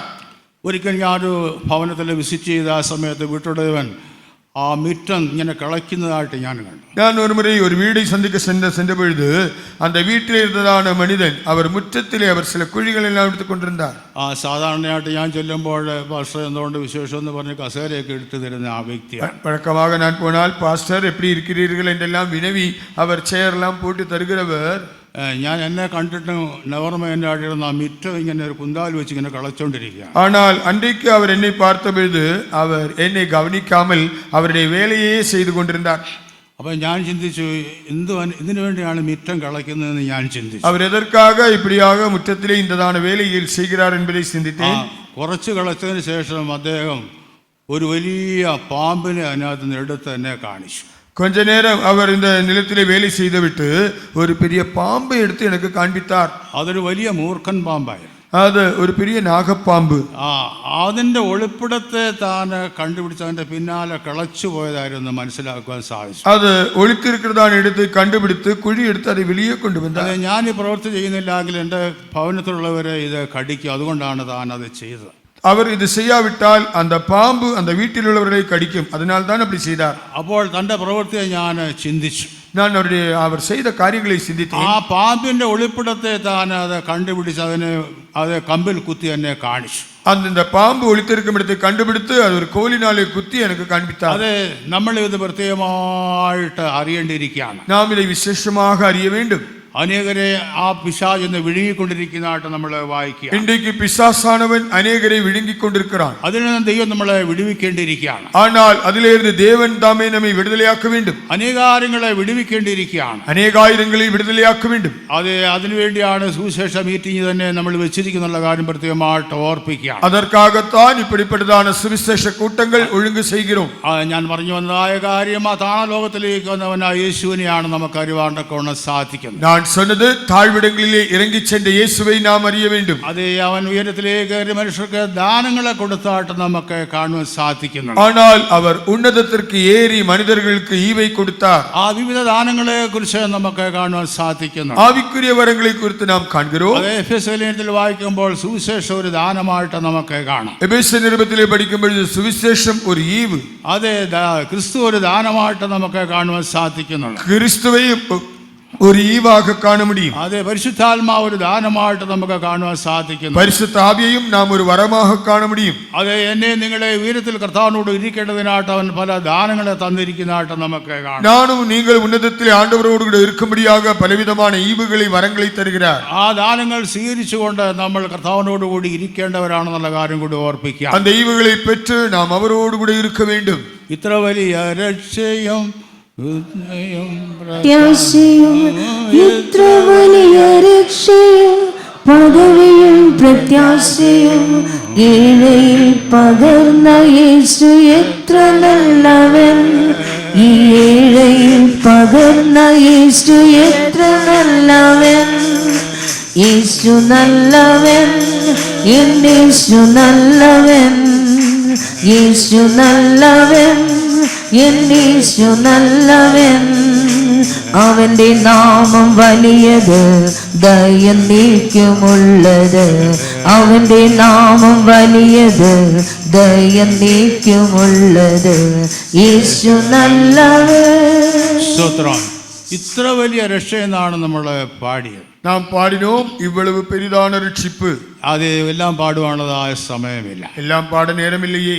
അതേ, ഒരു വലിയ രക്ഷയിലേക്ക് നമ്മളെ കൊണ്ടുവന്നിരിക്കുകയാണ്. இவ்வளவு பெரிதான ரட்சிப்பிலே ஆண்டவர் கொண்டு வந்தார். അതേ, മനുഷ്യൻ ജഡരത്നങ്ങളായതുകൊണ്ട് അവനെ പോലെ കർത്താവ് അവതരിച്ചതായിട്ട് നമുക്ക് കാണാം. மனிதன் மாம்சத்தையும் இரத்தத்தையும் உடையவனானபடியினால் ஆண்டவரும் அவனைப் போல மாறினார். അതേ, മരണഭീതിയിൽ അടിമകളായിരുന്നവർക്കെതിരെ വിടുവിച്ചതായിട്ട് നമ്മൾ വായിക്കുക. மரணபயத்தினாலே அடிமைகளாக இருந்தவர்களை விடுவித்தார். അതേ, മക്കൾ ജഡരത്നങ്ങളോട് കൂടിയതായതുകൊണ്ട് അവനും ജഡരക്തമായിട്ട് അവതരിച്ചതായിട്ട് നമ്മൾ വായിക്കുക. பிள்ளைகள் மாம்ச ரத்தங்களோடு கூடியவர்களானபடியினால் அவரும் அப்படியே மாறினார். അതേ, മരണഭീതിയിൽ അടിമകളായിരിക്കുന്നവരൊക്കെയും കർത്താവ് വിടുവിച്ചതായിട്ട് നമുക്ക് കാണാം. மரணபயத்தினாலே அடிமைகளானவர்களை ஆண்டவர் விடுவித்தார். ആ അടിമത്തത്തിൽ വിടുവിച്ചതായ മക്കൾ ചേർന്ന് വീണ്ടും ഒരു ഹല്ലേലൂയ പറയാം.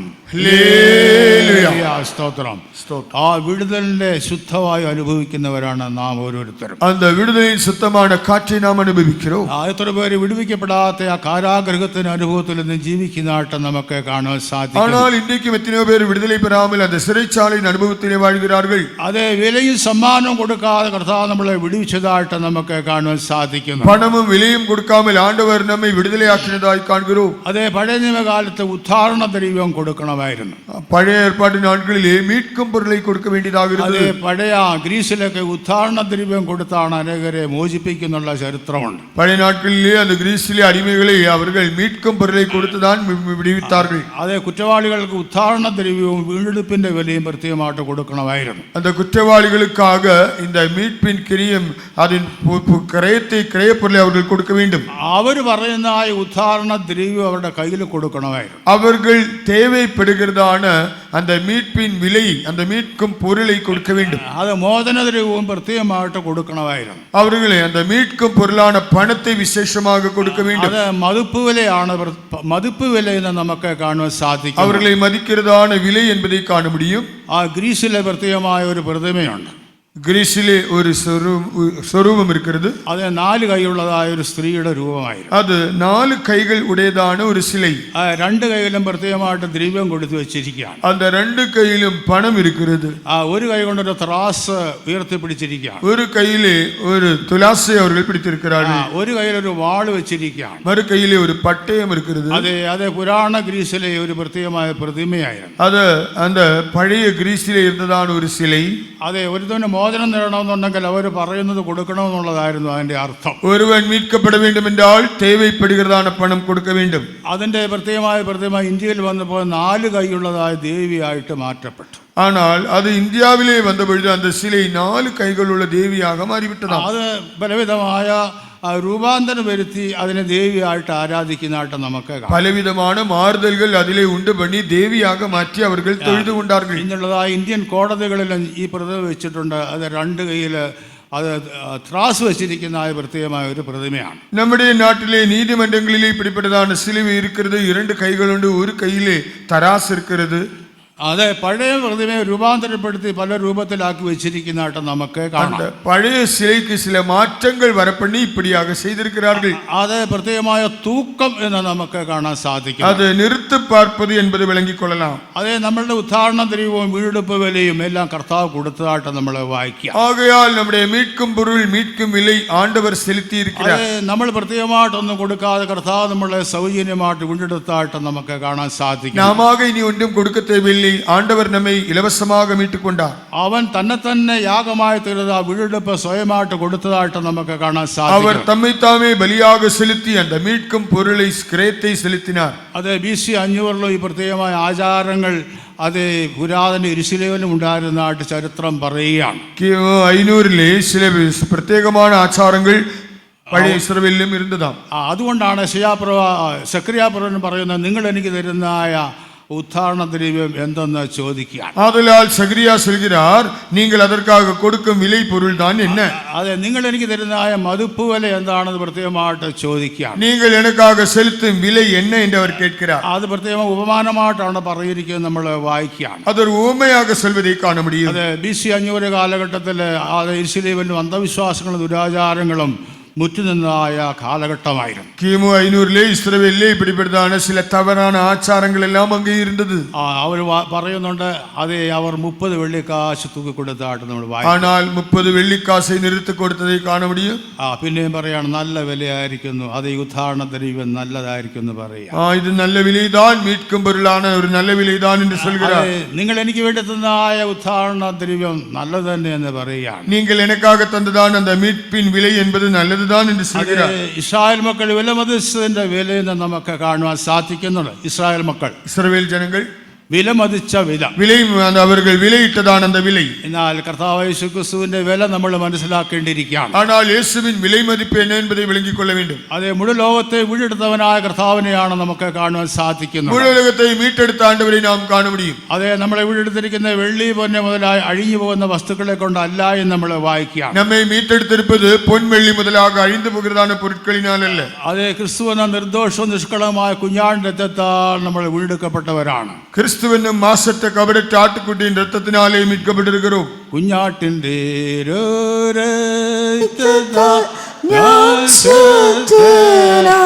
തീർന്നു തൻ ചങ്കിലെ സുതരക്തത്താൽ ഞാൻ ജയം പാടിടും. മഹത്വം രക്ഷക സ്തുതി നിനക്കെന്നും ചേറ്റിൽ നിന്നെ നീ വീണ്ടെടുത്തതിനാൽ. മഹത്വം രക്ഷക സ്തുതി നിനക്കെന്നും ചേറ്റിൽ നിന്നെ നീ വീണ്ടെടുത്തതിനാൽ. സ്തുതിക്കും അങ്ങേ ഞാൻ ആയുസ്സിനാളെല്ലാം നന്ദിയോടടി വണങ്ങും. സ്തുതിക്കും അങ്ങേ ഞാൻ ആയുസ്സിനാളെല്ലാം നന്ദിയോടടി വണങ്ങും. സ്തോത്രം. ഉദ്ധാരണ ദ്രവ്യവും വീണ്ടെടുപ്പ് പോലും കർത്താവിന് കൊടുത്തതായിട്ട് നമുക്ക് കാണാം. ஆதலால் அந்த மீட்கும் விலை அந்த கிரய பொருளை ஆண்டவரே செலுத்தினார். അതെ, വേറൊരു ദാസ്യത്തിൽ നിന്ന് ദൈവം നമ്മളെ വിടുവിച്ചതായിട്ട് നമുക്ക് കാണാൻ സാധിക്കും. அதனால் நம்ம அடிமைத்தனங்களில் இருந்த ஆண்டவர் நம்மை விடுதலையாக்கினார். അത് മറ്റുള്ളതായ രാജ്യങ്ങളിൽ വിടുവിക്കപ്പെട്ടാലും പിന്നെ ഒരു ദാസ്യ അനുഭവത്തിൽ ജീവിക്കുന്നതായിട്ട് നമുക്ക് കാണാം. ஆனால் மற்ற நாடுகளிலே அவர்கள் அப்படியாக விடுதலை பெற்றாலும் அடிமைகளாக வாழ்கிறார்கள். എന്നാൽ കർത്താവ് നമ്മളെ എന്നേക്കുമായിട്ട് വീണ്ടെടുത്തിരിക്കുന്നതായിട്ട് നമുക്ക് കാണുവാൻ സാധിക്കും. ஆனால் ஆண்டவரோ நம்மை சதாகாலங்களுக்கு மீட்டுக் கொண்டார். അതെ, പൂർണ്ണ സ്വാതന്ത്ര്യത്തിലേക്ക് കർത്താവ് നമ്മളെ കൊണ്ടുവന്നതായിട്ട് നമുക്ക് കാണാൻ സാധിക്കും. முழுமையான சுயாதீனத்துக்கு நேராக ஆண்டவர் நம்மை கொண்டு வந்தார். അത് എന്നേക്കുമുള്ളതായ വീണ്ടെടുപ്പ് കർത്താവ് നമുക്ക് തന്നതായിട്ട് നമുക്ക് കാണാൻ സാധിക്കും. என்றென்றைக்கும் உள்ள ஒரு மீட்பைத்தான் ஆண்டவர் நமக்கு தந்திருக்கிறார். അതിനുവേണ്ടി നമ്മൾ പ്രത്യേകമായിട്ടൊന്നും കൊടുത്തതായിട്ട് നമുക്ക് കാണുവാൻ സാധിക്കുന്നു. அதற்காக நாமாக ஒன்றும் கொடுத்ததாக காண முடியவில்லை. ഞാനും നിങ്ങളും ഒന്നും പ്രത്യേകമായിട്ട് തൂക്കി കൊടുത്തില്ല. நானும் நீங்களும் ஒன்றும் அதற்காக நிறுத்திக் கொடுக்கவில்லை. ആ ദൈവത്തിന് തന്നെ ഏൽപ്പിച്ചു കൊടുത്തായിട്ട് നമുക്ക് കാണുവാൻ സാധിക്കുന്നു. தேவகுமாரன் தம்மை தாமே அதற்காக ஒப்பு கொடுத்தார். അതെ, അതിൽ നമ്മൾ അധികം നന്ദിയുള്ളവരായി തീരേണ്ടിയിരിക്കും. அதிலே நாம் மிகவும் நன்றியுள்ளவர்களாக இருக்க வேண்டும். അതെ, ഇനി 40-ാം സങ്കീർത്തനത്തിൽ വായിക്കുമ്പോൾ നാശകരമായ കുഴിയിൽ നിന്നും കുഴിചേറ്റിൽ നമ്മളെ വീണ്ടെടുത്തായിട്ട് നമ്മൾ വായിക്കുക. 40ஆம் சங்கீதத்திலே படிக்கும் பொழுது ஆழமான குழியிலே இருந்து முளையான சேற்றிலே இருந்து மீட்டுக் கொண்டார். അതേ, ഒന്ന് വായിക്കാം. பயங்கரமான குழியிலும் உளையான சேற்றிலும் இருந்து என்னை தூக்கி எடுத்து என் கால்களை கண்மலையின் மேல் நிறுத்தி என் அடிகளை உறுதிப்படுத்தி. നാശകരമായ കുഴിയിൽ നിന്നും കുഴഞ്ഞ ചേറ്റിൽ നിന്നും അവൻ എന്നെ കയറ്റി എൻ്റെ കാലുകളെ ഒരു പാറമേൽ നിർത്തി എൻ്റെ ഗമനത്തെ സ്ഥിരമാക്കി. ഇവിടെ നാശകരമായ ഒരു കുഴിയെക്കുറിച്ച് നമുക്ക് കാണാൻ സാധിക്കുന്നു. பயங்கரமான குழியை குறித்து நாம் இங்கே காண்கிறோம். അവിടെ ചേറ് മാത്രമേ ഉള്ളൂ നമ്മൾ വായിക്കുകയാണ്. அங்கே சேறு மட்டும்தான் இருக்கிறது. അതെ, ഒരു കാലെടുത്ത് വെക്കുമ്പോൾ മറ്റേ കാല് താന്നു പോകുന്നതായിട്ട് നമുക്ക് കാണാം. ஒரு காலை உயர்த்த முயற்சி பண்ணினால் மற்றே கால் தாழ்ந்து போகும். അവിടെ നിന്ന് കർത്താവ് നമ്മളെ ഉദ്ധരിച്ചതായിട്ട് നമുക്ക് കാണാൻ സാധിക്കും. அங்கே இருந்து ஆண்டவர் நம்மை உயர்த்தி கொண்டு வந்ததை காணலாம். അതേ, ഈ ഭയങ്കരമായ കുഴിയിൽ കിടന്നവരായിരുന്നു നാം ഓരോരുത്തരുള്ള കാര്യം ഓർപ്പിക്കുകയാണ്. நாம் ஒவ்வொருவரும் இப்படிப்பட்டதான பயங்கரமான குழியில் தான் இருந்தோம். അതേ, കുഴികളിൽ കിടക്കുന്നവരെ ഉദ്ധരിക്കേണ്ടതിനായിട്ട് കർത്താവ് യേശുക്രിസ്തു ലോകത്തിലേക്ക് വന്നതായിട്ട് നമുക്ക് കാണാം. குழியில் கிடந்தவர்களை உயர்த்தி எடுக்கும்படியாக ஆண்டவராய் இயேசு இந்த உலகத்திலே வந்தார். നമ്മുടെ ഒരു പഴയ ഭാഷ ഇങ്ങനെ പ്രസംഗിച്ചതായിട്ട് ഞാൻ കേട്ടു. ஒரு பழைய பாஸ்டர் இப்படியாக பிரசங்கித்து கேட்டிருக்கிறேன். ഒരു മനുഷ്യൻ ഒരു വലിയ കുഴിയിൽ കിടക്കുകയാണ്. ஒரு மனிதன் ஒரு பெரிய குழியிலே கிடக்கிறான். അതേ, ചേറ്റിൽ കിടക്കുകയാണ്. அவன் சேற்றிலே அமிழ்ந்திருக்கிறான். അതെ, അട്ടയും പുഴുവും പാമ്പും എല്ലാം അവന്റെ ദേഹത്തിലൂടെ ഇങ്ങനെ ഇഴഞ്ഞു പോകും. பலவிதமான புழுக்கள் பூச்சிகள் பாம்புகள் எல்லாம் அவனுடைய ശരീരത്തിലെ ஊர்ந்து போனது. പലരും ആ കുഴിയുടെ വാതിലുകൾ കൂടി ഇങ്ങനെ നടന്നു പോവുകയാണ്. അനേകർ இந்த കുഴിயின் വാസൽ വഴിயாக നടന്നു പോனார்கள். ഓരോരുത്തർ ഇങ്ങനെ നോക്കിയിട്ട് സാരോപദേശങ്ങൾ പറഞ്ഞിട്ട് പോവുക. എല്ലാവരും എട്ടി പാർത്ത് പലവിധமான புத்திமதிகளை சொல்லிக் கொடுத்தார்கள். അത് കേട്ടപ്പോൾ എനിക്ക് ചിന്തിപ്പാണ്ടൊക്കെ ഇവിടെയായി. അത് കേട്ടപ്പോൾ ഞാൻ ചിന്തിத்தேன். ഇപ്പോഴത്തെ ലോകം സാരോപദേശങ്ങളെല്ലാം പറയുന്നതായിട്ട് നമുക്ക് കാണാം. இன்றைய உலகம் பலவிதமான புத்திமதிகளை சொல்வதை காண முடியும். അതെ, കുഴിയിൽ കിടക്കുന്ന ആളുകളെ രക്ഷിക്കുവാനായിട്ട് സാധിക്കുന്നില്ല, സാരോപദേശങ്ങൾ പറഞ്ഞവർ മുൻപോട്ട് പോവുക. குழியிலே கிடங்களுக்கு தப்பித்துக் கொள்ளக்கூடியதான புத்திமதிகளை மட்டும் சொல்லிக் கொடுத்து விட்டு போகிறார்கள். ഒരാൾ പറയാണ് തമസാ ജ്യോതിർഗമയ, അഥവാ വെളിച്ചം വരട്ടെ ഇരുൾ നീങ്ങിപ്പോകട്ടെ എന്ന് പറഞ്ഞിട്ട് ஒருவர் சொல்கிறார் தமசோமா ஜோதிர்கமயா, அந்த இருளிலிருந்து வெளிச்சத்துக்கு நீ வர வேண்டும். ഈ സാരോപദേശം പറഞ്ഞുകൊണ്ട് അവന് പ്രത്യേകമായ പ്രയോജനമൊന്നും ഉണ്ടാകുന്നില്ല. இந்த புத்திமதிகள் எல்லாம் சொன்னபடியினால் அவனுக்கு எந்த விதமான பிரயோஜனமும் இல்லை. ചിലർ പറയാണ് ധർമ്മം ശരണം ഗച്ഛാമി, സംഘം ശരണം ഗച്ഛാമി, ബുദ്ധൻ ശരണം ഗച്ഛാമി എന്ന് പറയുക. சிலர் இப்படியாக சொல்கிறார், புத்தம் சரணம் கச்சாமி, சங்கம் சரணம் கச்சாமி. ഓരോ കാര്യങ്ങളും ബുദ്ധനെ ആശ്രയിച്ചാലും ഇത് രക്ഷ കിട്ടുമെന്ന് പറയുകയാണ്. புத்தனிலே சார்ந்து கொண்டால் ரட்சிப்பை பெற முடியும். അത് ബുദ്ധമതത്തിൽ ചേർന്നാൽ രക്ഷ കിട്ടുമെന്ന് പറയുകയാണ്. புத்த மதத்திலே சேர்ந்தால் உனக்கு ரட்சிப்பு கிடைக்கும். അത് മാത്രമല്ല, ദാനങ്ങൾ ചെയ്താൽ രക്ഷ കിട്ടുമെന്ന് അവർ പറയുകയാണ്. ദാനങ്ങൾ ചെയ്താൽ, தானங்கள் ஈவுகளை கொடுத்தால் ரட்சிப்பு பெற முடியும். ഈ മനുഷ്യൻ അതുകൊണ്ട് യാതൊരു പ്രയോജനവുമില്ല. ஆனால் இந்த மனிதனுக்கு அதனாலே பிரயோஜனம் இல்லை. അതെ, അവന് പ്രത്യേകമായ രീതിയിൽ ആ പുഴുക്കളെ എല്ലാം ഇങ്ങനെ നീക്കുന്ന കാഴ്ചയാണ് കാണുന്നത്. அவன் தன்னுடைய சரீரத்தை பற்றி கொண்டதான புழுக்கள் எல்லாம் எடுத்து வெளியே போட முயற்சி பண்ணுகிறான். സാരോപദേശങ്ങൾ കൊണ്ട് അവനൊരു പ്രയോജനം വരുന്നതായിട്ട് കാണുന്നില്ല. இந்த புத்திமதிகள் சொல்கிறபடினால் அவனுக்கு எந்த விதமான பிரயோஜனமும் இல்லை. ആ കുഴികളിൽ കിടക്കുന്ന മനുഷ്യനെ ഉദ്ധരിക്കുന്നതായ ഒരു പ്രവൃത്തിയെ നമുക്ക് കാണുവാൻ സാധിക്കുന്നുണ്ട്. ஆனால் அந்த மனிதனை அங்கிருந்து மீட்டுக் கொள்ளும் வேலையை காண்கிறோம். അതാണ് കർത്താവ് യേശുക്രിസ്തു ലോകത്തിൽ ചെയ്തത് നമുക്ക് കാണാം. இதுதான் இயேசு இந்த உலகத்தில் வந்து செய்தார்.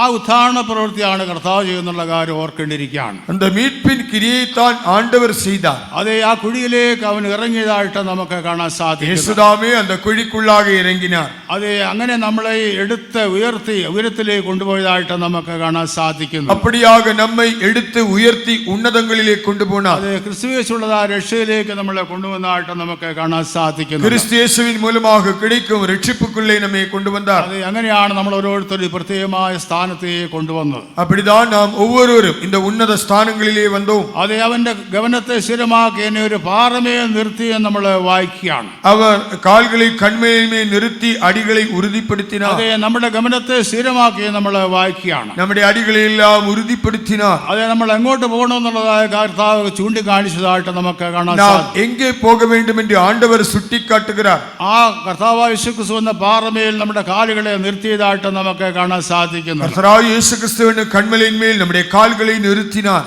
അതെ, അവൻ നമ്മുടെ ഗമനത്തെ സ്ഥിരമാക്കി. அவர் நம்முடைய அடிகளை உறுதிப்படுத்தினார். അതാണ് നമ്മുടെ പാട്ടെന്ന് സങ്കീർത്തനക്കാരൻ പ്രത്യേകമായിട്ട് പറയുകയാണ്. அதுவே நம்முடைய பாடல் என்பதையும் சங்கீதக்காரன் சொல்கிறார். അതെ, എന്റെ വായിൽ പുതിയ പാട്ട് തന്നു എന്ന് വായിക്കുക. அவர் என் வாயிலே புது பாட்டை கொடுத்தார். ആ രക്ഷയുടെ പാട്ട് അവർ പാടുന്നതായിട്ട് നമുക്ക് കാണാം. அவர்கள் ரட்சிப்பின் பாடல்களை பாடுவதை காணலாம். അതെ, രക്ഷ എന്ന് പറയുന്ന ഒരു അനുഭവമായിട്ട് നമുക്ക് കാണാൻ സാധിക്കുന്നു. அங்கே ரட்சிப்பை ஒரு அனுபவமாக காண முடியும். ഇപ്പോൾ പുതിയ പുതിയ പാട്ടുകളൊക്കെ ഉണ്ടെങ്കിലും ചിലപ്പോൾ അനുഭവം കാണാതെ നമ്മൾ പാടുന്നതായിട്ട് നമുക്ക് കാണാം. சில வேளை இப்பொழுது புதிய பாடல்கள் இருந்தாலும் அனுபவம் இல்லாமலே பாடுவதை காண முடியும். പണ്ടങ്ങനെയൊക്കെ അനേകര് പ്രാർത്ഥിച്ച് പല പാട്ടുകളെല്ലാം എഴുതിയിട്ടുണ്ട്. காலங்களிலே அநேகர் ஜெபித்து பல பாடல்களை எழுதியிருக்கிறார்கள். അതെ, ഉപവസിച്ചും പ്രാർത്ഥിച്ചും ഒക്കെ അവിടെ രക്ഷയുടെ അനുഭവത്തെ കുറിച്ച് പാടുന്നതായ പാട്ടുകൾ നമ്മുടെ പാഠ്യപുസ്തകത്തിലുണ്ട്. அவர்கள் உபவசித்து ஜெபித்து பாடின ரட்சிப்பின் பாடல்கள் நம்முடைய புத்தகங்களிலே உண்டு.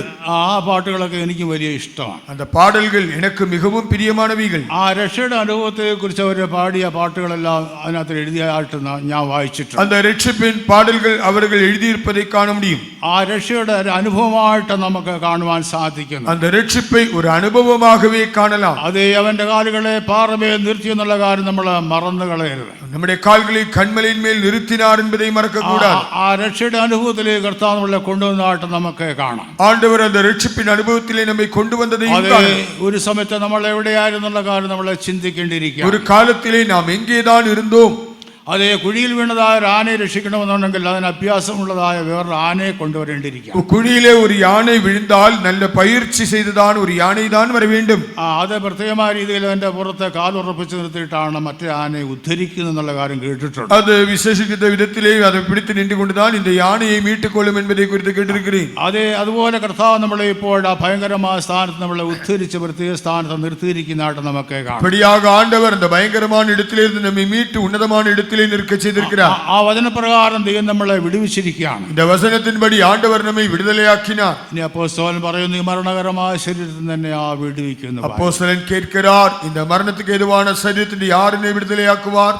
ആ വാക്യം റോമാലേഖനത്തിൽ നമ്മൾ വായിക്കുമ്പോൾ ഈ മരണകരമായ ശരീരത്തിൽ തന്നെ ആർ വിടുവിക്കുമെന്ന് വായിക്കും. ரோமருக்கு எழுதின நிருபத்திலே படிக்கிறோம், இந்த மரணத்துக்கு ஏதுவான சரீரத்தில் என்று யார் என்னை விடுதலையாக்குவார்?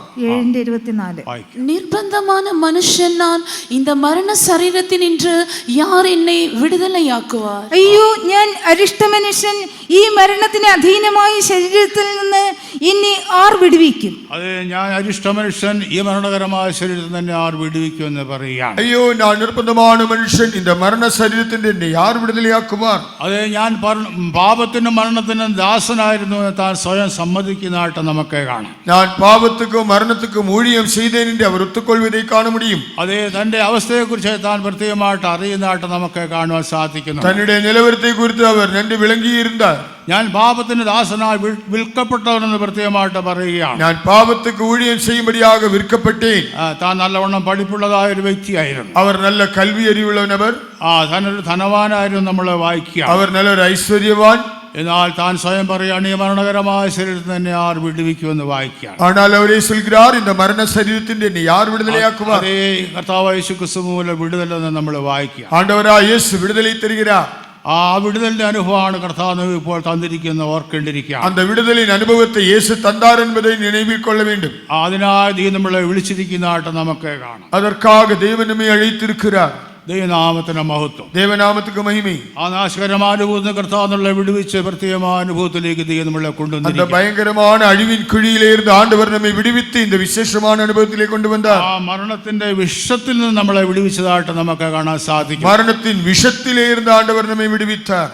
ആ ദുരുപദേശത്തിൽ നിന്ന് കർത്താവ് നമ്മളെ വിടുവിച്ചതായിട്ട് നമുക്ക് കാണാം. தவறான உபதேசங்களிலே இருந்து ஆண்டவர் விடுதலையாக்கினார். ആ നിത്യമരണത്തിൽ നമ്മളെ വിടുവിച്ചതായിട്ട് നമുക്ക് കാണാൻ സാധിക്കുന്നു. நித்தியமான மரணத்தின் ஆண்டவர் நம்மை விடுதலையாக்கினார். നമ്മുടെ ശരീരത്തിൽ നിന്ന് വിഷാംശം കർത്താവ് നീക്കിയതായിട്ട് നമുക്ക് കാണാം. நம்முடைய சரீரத்தில் இருந்ததான எல்லா விஷமான பகுதிகளையும் ஆண்டவர் நீக்கிவிட்டார். അതെ, രാജാക്കന്മാരുടെ പുസ്തകത്തിൽ നമ്മൾ വായിക്കുമ്പോൾ ഏലിശയുടെ കാലത്ത് ഒരു പായസം വെച്ചതായിട്ട് നമ്മൾ വായിക്കുകയാണ്. எலிசாவின் நாட்களிலே அவர்கள் கூழை காய்ச்சினதாக நாம் காண முடிகிறது. 2 രാജാക്കന്മാർ 4 നമ്മൾ വായിക്കുമ്പോൾ ഒരു വലിയ കലം അടുപ്പത്ത് വെച്ച് പായസം വെച്ചതായിട്ട് നമ്മൾ വായിക്കും. 2 ராஜாக்கள் 4ஆம் அதிகாரத்திலே படிக்கும்போது ஒரு பெரிய பானையை அவர்கள் அடுப்பிலே வைத்தார்கள். അതെ, പായസം നല്ലതാണ്, കലം നല്ലതാണ്. கூழ் நல்லதுதான், பானை நல்லதுதான். എന്നാൽ ഒരാളൊരു പേശ്വര வாரிசு അതിനകത്തിൽ കൊണ്ടിട്ടതായിട്ട് നമ്മൾ ஆனால் ஒரு நபர் சில விஷச்செடிகளை அதிலே கொண்டு வந்து போட்டதை காண முடியும். ആ വാക്യം ഒന്ന് വായിക്കാമോ? 4:38. ஒருவன் கீரைகளை பறிக்க வெளியிலே போய் ஒரு பேய் கொம்மட்டி கொடியை கண்டு அதன் காய்களை மடி நிறைய அறுத்து வந்து அவைகளை அறிந்து கூழ் பானையிலே போட்டான். அது இன்னதென்று அவர்களுக்கு தெரியாதிருந்தது. சாப்பிட அதை ஜனங்களுக்கு வார்த்தார்கள். அவர்கள் அந்த கூழில் எடுத்து சாப்பிடுகிற போது அதை சாப்பிடக்கூடாமல் தேவனுடைய மனுஷனே, பானையில் சாவு இருக்கிறது என்று சத்தமிட்டார்கள். അനന്തരം എലീശ ഗിൽഗാലിൽ പോയി അന്ന് ദേശത്ത് ക്ഷാമമുണ്ടായിരുന്നു. പ്രവാചക ശിഷ്യന്മാർ അവന്റെ മുൻപിൽ ഇരിക്കുമ്പോൾ അവൻ തന്റെ ബാല്യക്കാരനോട്, നീ വലിയ കലം അടുപ്പത്ത് വെച്ച് പ്രവാചക ശിഷ്യന്മാർക്ക് പായസം ഉണ്ടാക്കുക എന്ന് പറഞ്ഞു. ഒരുത്തൻ ചീര പറിപ്പാൻ വയലിൽ ചെന്ന് ഒരു കാട്ടുവള്ളി കണ്ട് മടി നിറയെ പേച്ചൂര പറിച്ചു കൊണ്ടുവന്നു. അവർ അറിയായികയാൽ അരിഞ്ഞ് പായസക്കലത്തിലിട്ടു. അവർ അത് ആളുകൾക്ക് വിളമ്പി. അവർ പായസം കുടിക്കുമ്പോൾ നിലവിളിച്ചു, ദൈവപുരുഷനായുള്ളവേ, കലത്തിൽ മരണമെന്ന് പറഞ്ഞു. ഇത്ര മാത്രമേ ഞാൻ വായിക്കാൻ ഉദ്ദേശിക്കുന്നുള്ളൂ. இவ்வளவுதான் வாசிக்க விரும்புகிறேன். പിന്നാലെ പല കാര്യങ്ങളും നമുക്ക് കാണാൻ സാധിക്കും. அதை தொடர்ந்து பல காரியங்களை காண முடியும். ആ പായസം നല്ലതാണ്, കലവും നല്ലതാണ്. கூழ் நல்லதுதான், பானை நல்லதுதான். എന്നാൽ അവിടെ ഒരു മരണം സംഭവിച്ചതായിട്ട് നമുക്ക്. ஆனால் அங்கே ஒரு சாவு வந்திருக்கிறது. അവൻ ഒരു പേച്ചുര പറിച്ചുകൊണ്ട് വന്ന് അതിലിട്ടതായിട്ട് നമ്മൾ ஒரு பேய் கொம்மட்டி கொடியை கொண்டு வந்து அதிலே போட்டார்கள். അതെ, അവൻ അറിയാതെ ആ കലത്തിൽ ഇട്ടതായിട്ട് നമ്മൾ വായിക്കുന്നു. தெரியாமல் அதை அந்த பானையிலே போட்டான். ആ പായസം കുടിച്ചവരെല്ലാം നിലവിളിക്കുന്നതായിട്ട് നമുക്ക് കാണുവാൻ அந்த സാധിക്കും. கூழை சாப்பிட்டவர்கள் எல்லாம் சத்தமிடுகிறார்கள். അത് അപ്പോസ്തലൻ നിലവിളിക്കുന്ന പോലെ മരണകരമായ ശരീരത്തിൽ തന്നെ ആ വിടുവിക്കുമെന്ന് അവർ പറയുകയാണ്. அந்த அப்போஸ்தலன் இப்படித்தான் சத்தமிடுகிறார், இந்த மரண சரீரத்தினை யார் விடுதலையாக்குவார்? അതേ, ആ പായസത്തിലെല്ലാം വിഷം കലർന്നതായിട്ട് നമ്മൾ വായിക്കുകയാണ്. அந்த கூழிலே விஷம் கலந்து விட்டது. അതിനു വേണ്ടി ആ പ്രവാചകൻ തന്നെ ചില പ്രത്യേക കാര്യങ്ങൾ ചെയ്യുന്നതായിട്ട് നമുക്ക് കാണാം. அதற்காக தீர்க்கதரிசி சில காரியங்களை செய்வதை காணலாம். അതിന്റെ ഉദ്ധാരണത്തിനായിട്ട് ചില കാര്യങ്ങൾ പറഞ്ഞു കൊടുക്കുന്നതായിട്ട് നമ്മൾ വായിക്കുകയാണ്. அதிலே இருந்து மீட்டுக்கொள்ள சில காரியங்களை சொல்லிக் கொடுக்கிறார். അതേ, നിങ്ങൾ മാവ് കൊണ്ടുവരിക എന്ന് പറയുകയാണ്. நீங்கள் மாவை கொண்டு வாருங்கள். അതേ, മാവ് കലത്തിലിട്ടപ്പോൾ അതിന്റെ വിഷാംശം നീങ്ങിയതായിട്ട് നമുക്ക് കാണാം. அதை பானையில் போட்ட பொழுது அந்த விஷம் மாற்றப்பட்டது. അതേ, ദൈവനാമത്തിന് മഹത്വം. தேவநாமத்துக்கு மகிமை. പിന്നീട് അത് നല്ലതായി തീർന്നതായിട്ട് നമുക്ക് കാണാൻ സാധിക്കും. அதற்கு பின்பு அது நல்லதாக மாறிவிட்டது. അതേ, നമ്മളെ പാപത്തിൽ നിന്ന് വിടുവിക്കുന്നതിന് വേണ്ടി കർത്താവ് ചില ഉദ്ധാരണ പ്രവൃത്തികൾ ചെയ്തതായിട്ട് നമുക്ക് കാണാം. நம்முடைய பாவத்திலிருந்து விடுதலையாக்க ஆண்டவர் சில மீட்பின் கிரியை செய்கிறார். അവൻ ഒരു നേരിയ മാവായി തീർന്നതായിട്ട് നമുക്ക് കാണാൻ സാധിക്കുന്നുണ്ട്. அவர் ஒரு நல்ல மெல்லிய மாவாக மாறினார். അതേ, യെശയ്യാപ്രവചനത്തിന്റെ 53 വായിക്കുമ്പോൾ അവന്റെ അടിപ്പിണരുകളാൽ നമുക്ക് സൗഖ്യം വന്നതായിട്ട് നമ്മൾ ஏசாயா 53ஆம் அதிகாரத்திலே காண்கிறோம், அவர் தழும்புகளாலே குணமானோம். അത് യേശു ക്രിസ്തു കാൽവരി ക്രൂസിൽ മരിച്ചതിനെ കുറിച്ചുള്ളതായ കാര്യം കൂടി നമുക്കത് കാണുവാൻ സാധിക്കും. இயேசுவின் கல்வாரி சிலுவை மரணத்தை நாம் அதிலே காண்கிறோம். അത് മരണത്തിന്റെ അധികാരത്തിൽ നമ്മളെ വിടുവിച്ചത് മാത്രമല്ല, മരണത്തിന്റെ വിഷം നമ്മിൽ നിന്ന് നീക്കിയെടുത്തായിട്ട് നമ്മൾ വായിക്കുകയാണ്. மரணத்தின் அதிகாரத்திலிருந்து நம்மை விடுதலையாக்கினது மட்டுமில்லாமல் மரணத்தின் தோஷம், அந்த விஷம் நீக்கப்பட்டது. അത് ഏകമനുഷ്യനാൽ പാപവും പാപത്താൽ മരണവും ലോകത്തിൽ വന്നു നമ്മൾ വായിക്കുകയാണ്. ஒரே மனிதனாலே பாவமும் பாவத்தினாலே மரணமும் உலகத்திலே பிரவேசித்தது. ഉൽപ്പത്തി പുസ്തകം നമ്മൾ വായിക്കുന്ന ഒരു മനുഷ്യനാൽ പാപവും പാപത്താൽ അതേ മരണവും ലോകത്തിൽ വന്ന് നമ്മൾ ആദ്യാമത്തിലിരുന്ന് വിളങ്ങിക്കൊള്ളലാമേ ഒരേ മനിതനാലേ പാപമും പാപത്തിനാൽ മരണമും ഉലകത്തിലേ വന്നത്. മരണകരമായ അനുഭവത്തിൽ ജീവിക്കുന്ന ലോകത്തെയാണ് നമുക്ക് കാണുവാൻ സാധിക്കുന്നത്. இந்த மரணத்தின் அனுபவத்திலே வாழ்கிற உலகத்தை தான் இன்றைக்கு காண முடியும். അതേ കർത്താവ് നമ്മളെ അതിൽ നിന്നെല്ലാം ഉദ്ധരിച്ചതായിട്ട് നമുക്ക് കാണാൻ സാധിക്കും. ஆண்டவர் நம்மை அதிலே இருந்தெல்லாம் மீட்டுக் கொண்டதை காணலாம். ദൈവനാമത്തിന് മഹത്വം. தேவநாமத்துக்கு மகிமை. ഇപ്പോഴത്തെ പൊങ്കാല എന്ന് പറയുന്നത് ഇപ്പോൾ അനേകര് വഴിവെക്കലെല്ലാം പായസം വെക്കുന്ന ചില കർമ്മങ്ങൾ കൂടിയാണെന്നുള്ള കാര്യം இந்த ഓർപ്പിക്കുക. பொங்காலா நடக்கிற வேளையிலே வழியிலே இருந்து அநேகர் இப்படிப்பட்டதான கூழ் காய்ச்சுவதை காண முடியும். അതെ ആകാശരാജിക്ക് പായസം വെക്കുന്ന ചില ഉത്സവങ്ങൾ ഇന്ന് ലോകത്തിലുണ്ട്. வானராக்கினிக்கு கூழ் காய்ச்சுகிறதான சில பண்டிகைகள் உலகத்திலே உண்டு. അതോരോളിൽ പഴയ പാരമ്പര്യത്തിൽ നിന്നുളവാകുന്ന ചില പ്രത്യേകമായ കാര്യമാണ്. பழைய பாரம்பரியத்திலிருந்து வந்ததான சில காரியங்கள் தான். ഇപ്പോൾ മലിന ഉപദേശത്താൽ അതേ ലോകം ഇന്ന് വഷളായി തീർന്നുകൊണ്ടിരിക്കുന്നതായിട്ട് നമുക്ക് இன்றைக்கு உலகம் தீட்டான உபதேசங்களினாலே கெட்டுப்போய் கொண்டிருக்கிறது. അതേ സർദീസിലെ സഭയിലൊക്കെ പ്രത്യേകമായ ആചാരങ്ങൾ ഉണ്ടായിരുന്നു. சார்தை சபையிலே சில ஆச்சாரங்கள் இருந்தது. ആകാശരാജിക്ക് അപ്പം ചുടുക, ആകാശരാജിക്ക് പായസം വെക്കുക എന്നുള്ള ചില ആചാരങ്ങൾ ഉണ്ടായിരുന്നു. வானராக்கினிக்காக பணியாரம் சுட்டார்கள், அவர் கூழ் காய்ச்சினார்கள். അത് ഇപ്പോഴും ഈ ഇന്ത്യയിലും തിരുവനന്തപുരത്ത് അധികമായിട്ടുള്ളതായിട്ട് എനിക്കറിയാം. இந்தியாவிலே உண்டு, திருவனந்தபுரத்திலே ஏராளமாக இருக்கிறதை நமக்கு தெரியும். ആ പൊങ്കാല എന്ന് പറയുന്ന ആകാശരാജിക്ക് പായസം വെക്കുന്ന ഒരു പ്രത്യേകമായ കാര്യം കൂടിയാണ്. பொங்காலா என்று சொல்லி வானராக்கினிக்கு கூழ் காய்ச்சுகிறார்கள்.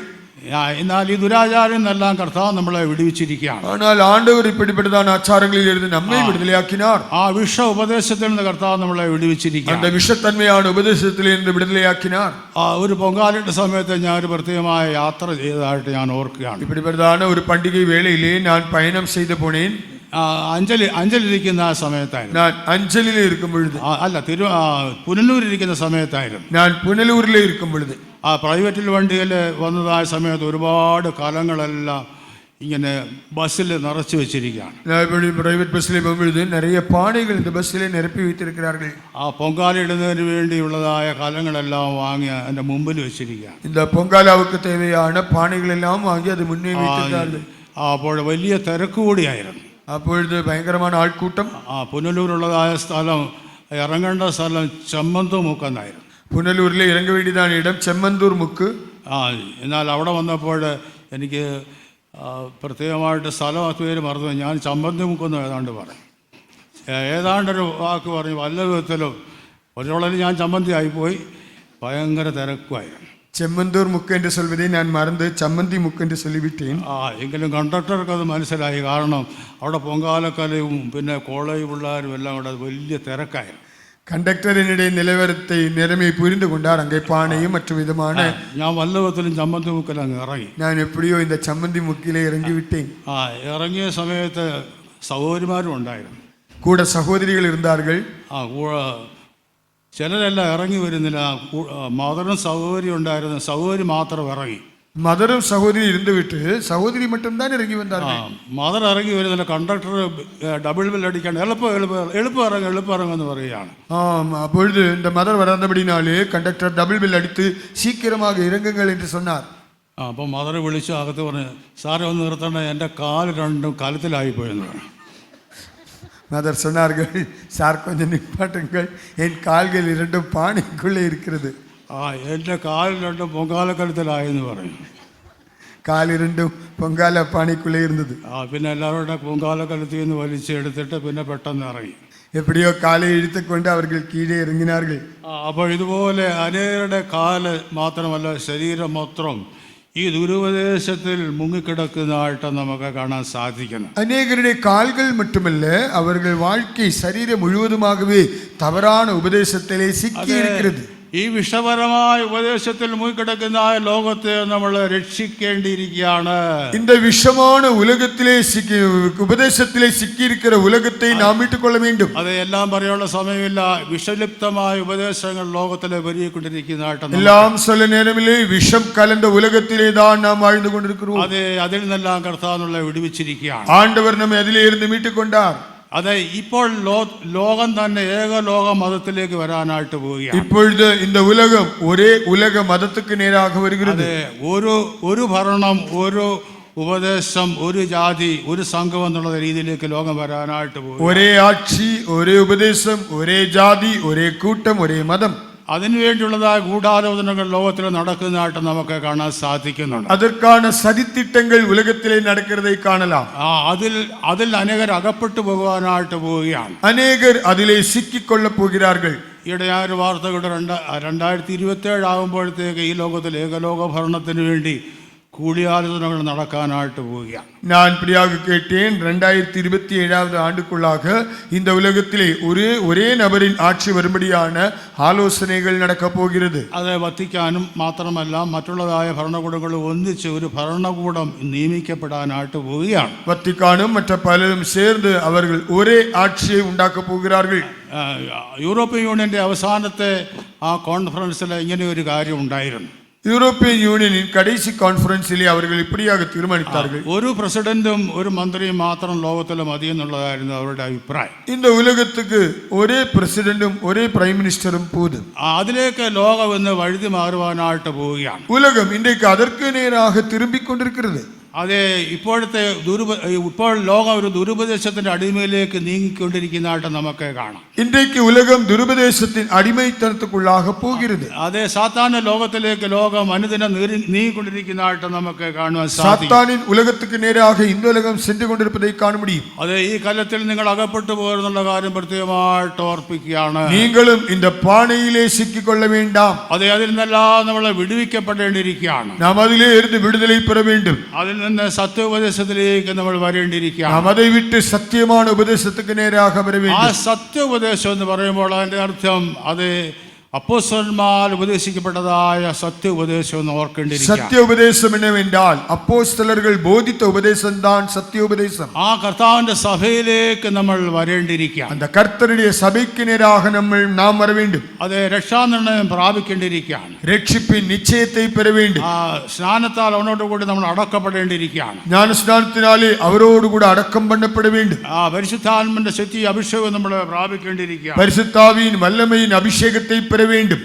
അങ്ങനെ അഭിഷേകം പ്രാപിച്ചതായ ദൈവമക്കൾക്ക് ഒരു ഉത്ഥാനം ഉണ്ടെന്നുള്ള കാര്യം കൂടി ഓർപ്പിക്കുക. அப்படியாக அபிஷேகம் பெற்ற தேவ பிள்ளைகளுக்கு ஒரு மீட்பு உண்டு. അതേ, ദൈവത്തിൽ വായിക്കുന്ന സർവ്വ സൃഷ്ടികൾ ഈറ്റുന്നതോടെ ഞരങ്ങുന്നുവെന്ന് നമ്മൾ വായിക്കുകയാണ്. நாம் தேவனுடைய வசனத்திலே படிக்கிறோம், எல்லா சிருஷ்டிகளும் அது பிள்ளை பெற ஏங்கி தவிக்கிறது. അതെ, ആത്മാവെന്ന് ആദ്യകാലം ലഭിച്ചിരിക്കുന്ന നാമം ശരീരത്തിന് വിടുപ്പായ പുത്രത്വന്റെ കാത്തുകൊണ്ട് ഉള്ളിൽ ഞരങ്ങുന്നുവെന്ന് വായിക്കുക. ஆவியின் முதற் பலனை பெற்ற நாம் நம்முடைய சரீர மீட்புக்காக ஏங்கி தவிக்கிறோம். അത് ഞാൻ നേരത്തെ പറഞ്ഞല്ലോ, അത് ആത്മീയ ഇസ്രായേലിന്റെ ഉദ്ധാരണത്തിന്റെ അവസാന വാക്ക് ശരീര രൂപാന്തരം എന്നുള്ള കാര്യം நான் முன்னமே சொன்னேனே, ஆவிக்குரிய இஸ்ரவேலின் மீட்பின் கடைசி வார்த்தை என்னவென்றால் சரீர மறுரூபமாகுதல். അതെ, അതിനുവേണ്ടി നമ്മൾ ഒരുക്കപ്പെടേണ്ടിയിരിക്കുകയാണ്. அதற்காக நாம் ஆயத்தப்பட வேண்டும். നമ്മുടെ പ്രത്യാശ അതാണെന്നുള്ള കാര്യം കൂടി ഓർപ്പിക്കുകയാണ്. அதுவே நம்முடைய நம்பிக்கை. ദൈവനാമത്തിന് മഹത്വം, தேவநாமத்துக்கு மகிமை. ആ ഉത്ഥാനത്തിന് വേണ്ടി എത്ര പേര് ഈ നാടുകൾ ഒരുങ്ങുന്നുണ്ട്? அந்த மீட்பை அடையும்படியாக எத்தனை பேர் இந்த நாட்களில் ஆயத்தமாகிறீர்கள்? അതെ, റോമാലേഖനത്തിൽ ആ വാക്യം കൂടെ നമുക്കൊന്ന് വായിക്കാം. ரோமர் 10 அந்த வசனத்தை படிக்கலாம். 8:22 ஆகையால் நமக்கு தெரிந்திருக்கிறபடி இதுவரைக்கும் சர்வ சிருஷ்டியும் ஏகமாய் தவித்து பிரசவ வேதனைப்படுகிறது. அதுவும் அல்லாமல் ஆவியின் முதற் பலன்களை பெற்ற நாமும் கூட நம்முடைய சரீர மீட்பாகிய புத்திர சுவிகாரம் வருகிறதற்கு காத்திருந்து நமக்குள்ளே തവിக்கிறோം. സർവ്വ സൃഷ്ടിയും ഇന്നുവരെ ഒരുപോലെ ഞെരങ്ങി ഈറ്റുനോവോടിരിക്കുന്നുവെന്ന് നാം അറിയുന്നുവല്ലോ. ആത്മാവെന്ന ആദിദാനം ലഭിച്ചിരിക്കുന്ന നാമം നമ്മുടെ ശരീരത്തിന്റെ വീണ്ടെടുപ്പായ പുത്രത്വത്തിനെ കാത്തുകൊണ്ട് ഉള്ളിൽ ഞെരങ്ങുന്നു. ഇതാണ് നമ്മുടെ പ്രത്യാശ എന്നുള്ള കാര്യം കൂടി ഓർപ്പിക്കുകയാണ്. இதுவே நம்முடைய நம்பிக்கை. അതെ, നമുക്കൊരു ഞരക്കം ഉണ്ടാകേണ്ടിയിരിക്കുകയാണ്. நாம் ஏங்கி தவிக்க வேண்டும். ആ രൂപാന്തരത്തിന് വേണ്ടി നമുക്കൊരു പ്രത്യേകമായ ഞരക്കം ഉണ്ടാകേണ്ടിയിരിക്കുക. மறுரூபத்தை பெற நாம் ஏங்கி தவிக்க வேண்டும். അതെ, കൂടാരമാകുന്ന ഭവനം അഴിഞ്ഞുപോയ കൈപ്പണിയല്ലാതെ നിത്യഭവനം നമുക്ക് സ്വർഗത്തിലുണ്ട്. கூடாரமான பூமிக்குரிய வீடு அழிந்து போனாலும் കൈവേലയില്ലാത്ത ഒരു നിത്യமான കെട്ടിടം നമുക്കുണ്ട്. ആ തേജസ്സിന്റെ വാഴ്ചയ്ക്ക് വേണ്ടി നമ്മൾ ഒരുക്കപ്പെടേണ്ടിയിരിക്കുക. அந்த மகிமையின் ஆளுகையை பெற ஆயத்தப்பட வேண்டும். അതിനുവേണ്ടി ഈ പകൽക്കാലം നമുക്ക് നമ്മെ തന്നെ ഏൽപ്പിച്ചു കൊടുക്കേണ്ടിയിരിക്കുക. அதற்காக இந்த பகல் வேளையிலே நாம் நம்மை ஒப்பு கொடுக்க வேண்டும். ഇനിയും വീണ്ടും ഞാൻ ഓർപ്പിച്ചുകൊല്ലോ, അശ്വരീയ ഇസ്രായേലിന്റെ ഉദ്ധാരണം എന്ന് நான் முன்னமே சொன்னேனே, எழுத்தின்படியான இஸ்ரவேலின் மீட்பு. ഇപ്പോൾ ആത്മീയ ഇസ്രായേലിന്റെ ഉദ്ധാരണത്തിന്റെ അവസാന വാക്കാണ് ഞാൻ പറഞ്ഞത്. ஆவிக்குரிய இஸ்ரவேலின் மீட்பின் கடைசி காரியம் தான் இப்பொழுது சொன்னேன். അക്ഷരീയ ഇസ്രായേലിന്റെ ഉത്ഥാനത്തിന് വേണ്ടി ഇന്ന് അവർ ശ്രമിക്കുന്നതായിട്ട് നമുക്ക് കാണാം. ஆனால் எழுத்துக்குரிய இஸ்ரவேல் தங்களுடைய மீட்புக்காக முயன்று கொண்டிருக்கிறார்கள். അത് അപ്പോസ്തല പ്രവൃത്തിയിൽ വായിക്കുമ്പോൾ ദാവീദിന്റെ വീട് പോയ കൂടാരത്തിന്റെ ഉത്ഥാനം എന്ന് നമ്മൾ വായിക്കുക. அப்போஸ்தலர் நடவடிக்கையிலே நாம் படிக்கும் பொழுது விழுந்து போனதான தாவீதின் கூடாரங்களை உத்தரிக்கும்படியாக അതിനുവേണ്ടി അവർ ഇപ്പോൾ ശ്രമിക്കുന്നതായിട്ട് നമുക്ക് കാണാൻ സാധിക്കും. அதற்காக அவர்கள் இப்பொழுது முயற்சி செய்கிறார்கள். അത് 1000 ആണ്ട് വാഴ്ചയുടെ അനുഭവമായിട്ട് നമുക്ക് കാണാൻ സാധിക്കുന്നുണ്ട്. அது 1000 வருட அரசாட்சி என்று காணலாம். അത് ഇസ്രായേലിന്റെ യഥാസ്ഥാനമെന്ന് നമുക്ക് കാണുവാൻ സാധിക്കുന്നുണ്ട്. இஸ்ரவேலை சீர்திருப்பும் காலம். അവരുടെ പ്രത്യേകമായ ലക്ഷ്യത്തോടു കൂടി പല കാര്യങ്ങളും ഇന്ന് ചെയ്യുന്നതായിട്ട് നമുക്ക് കാണാൻ സാധിക്കും. அந்த இலக்கோடு கூட அவர்கள் அநேக காரியங்களை செய்கிறார்கள். അത് അവരുടെ പ്രമാണത്തിൽ എഴുതിയിരിക്കുന്ന ആ രാജ്യങ്ങളെല്ലാം അവർ തിരിച്ചു പിടിച്ചുകൊണ്ടിരിക്കുന്നതായിട്ട് നമുക്ക് കാണാം. അവരുടെ പ്രമാണത്തിൽ சொல்லப்பட்ட രാജ്യങ്ങളെല്ലാം അവர்கள் திரும்ப പിടിച്ചു കൊണ്ടിരിക്കുകയാர்கள். അത് അവരുടെ കയ്യിൽ നഷ്ടപ്പെട്ടതായി ഈജിപ്റ്റ്, യോർദാൻ, സിറിയ മുതലായ സ്ഥാനങ്ങൾ നഷ്ടപ്പെട്ടു പോയ സ്ഥലങ്ങൾ അവർ തിരിച്ചു പിടിക്കാനായിട്ട് പോവുകയാണ്. அவர்களுக்கு நஷ்டப்பட்டதான சில பகுதிகள் அது ஈஜிப்திலே, சிரியாவிலே, யோர்தானிலே இருக்கிறது. அதையெல்லாம் மறுபடியுமாக பிடித்துக் கொள்ள முயற்சி பண்ணுகிறார்கள். അതാണ് ഇപ്പോൾ നമ്മൾ കേൾക്കുന്ന സിറിയ ഇസ്രായേൽ യുദ്ധം എന്നുള്ള കാര്യം. அதுதான் நாம் இப்பொழுது கேள்விப்படும் சிரியா இஸ்ரவேல் யுத்தம். അതെ, ആ യുദ്ധങ്ങളും യുദ്ധശ്രുതികളും എല്ലാം നമ്മളിപ്പോൾ കേട്ടുകൊണ്ടിരിക്കുക. அந்த யுத்தத்தை குறித்தும் யுத்தத்தின் செய்திகளை குறித்துം കേട്ടുകൊണ്ടിരിക്കുന്നു. ഇപ്പോഴും അവസാനിക്കയില്ല എന്നുള്ള കാര്യം കൂടി ഓർപ്പിക്കുകയാണ്. அது இந்த சமீப காலத்திலே ஒன்று முடிவடையாது. കർത്താവ് യേശു ക്രിസ്തുവിന്റെ ക്രൂശീകരണത്തിന് ശേഷം ലോകത്തില് പല സംഭവങ്ങൾ ഉണ്ടായതായിട്ട് നമുക്ക് കാണാം. ஆண்டவராய் இயேசு சிலுவையில் அறையப்பட்ட பின்பு இந்த உலகத்தில் எத்தனையோ காரியங்கள் நிகழ்ந்தது. അത് ഇസ്രായേൽ ഒരു ജാതിയാതവണ്ണം അവർ ലോകത്തിലേക്ക് ചിതറിക്കപ്പെട്ടതായിട്ട് നമ്മൾ വായിക്കുക. இஸ்ரவேல் ஒரே ஜாதியாக இராதவண்ணம் முழு உலகத்திலும் சிதறடிக்கப்பட்டார்கள். അത് AD 70 ശേഷം പല സംഭവവികാസങ്ങൾ ലോകത്തിലുണ്ടായതായിട്ട് നമുക്ക് കാണാം. கிபி 70க்கு பின்னதாக உலகத்திலே பலவிதமான சம்பவங்கள் நிகழ்ந்தது. അത് രാഷ്ട്രീയ ഭൂപടവും ആത്മീയ ഭൂപടവും മാറ്റപ്പെട്ടതായിട്ട് നമ്മൾ വായിക്കുകയാണ്. அங்கே இந்த அரசியலான அந்த வரைபடங்கள் எல்லாம் மாற்றப்பட்டது, மாற்றி அமைக்கப்பட்டது. ലോകത്തിൽ പലവിധമായ സംഭവങ്ങൾ ഉണ്ടായതായിട്ട് നമ്മൾ உலகத்திலே பலவிதமான நிகழ்ச்சிகள் நடந்தது. അത് AD 3-ാം നൂറ്റാണ്ടോടുകൂടി സഭയിലെ ദുരുപദേശം നടന്നതായിട്ട് നമ്മൾ പഠിക്കുകയാണ്. கிபி 3-ാം നൂറ്റാണ്ടിലെ സഭയ്ക്കുള്ളാക ദുരുപദേശങ്ങൾ நுழைந்தது. അതാണ് ഇപ്പോൾ ഉള്ളതായ ദുരുപദേശം എന്നുള്ള കാര്യം കൂടി ഓർപ്പിക്കുക. அதுதான் நாம் இப்பொழுது காண்கிற துருபதேசங்கள். എല്ലാം പറയാനുള്ളത് ആ സമയം ഇപ്പോഴില്ല. எல்லாம் விவரிக்க நேரமில்லை.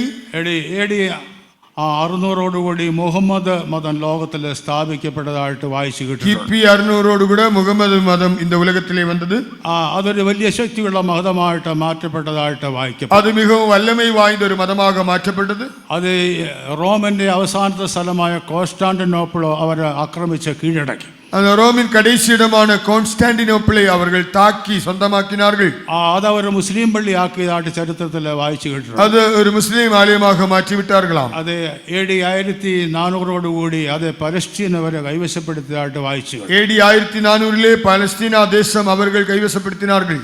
എന്നാൽ പിന്നീട് AD 1948 അത് ഇസ്രായേൽ അക്ഷരീയമായി രാഷ്ട്രീയമായിട്ട് സ്വാതന്ത്ര്യം പ്രാപിച്ചു. 1948 ഇസ്രായേൽ എഴുത്തിൻപടിயான വിടുതലയെ பெற்றார்கள்.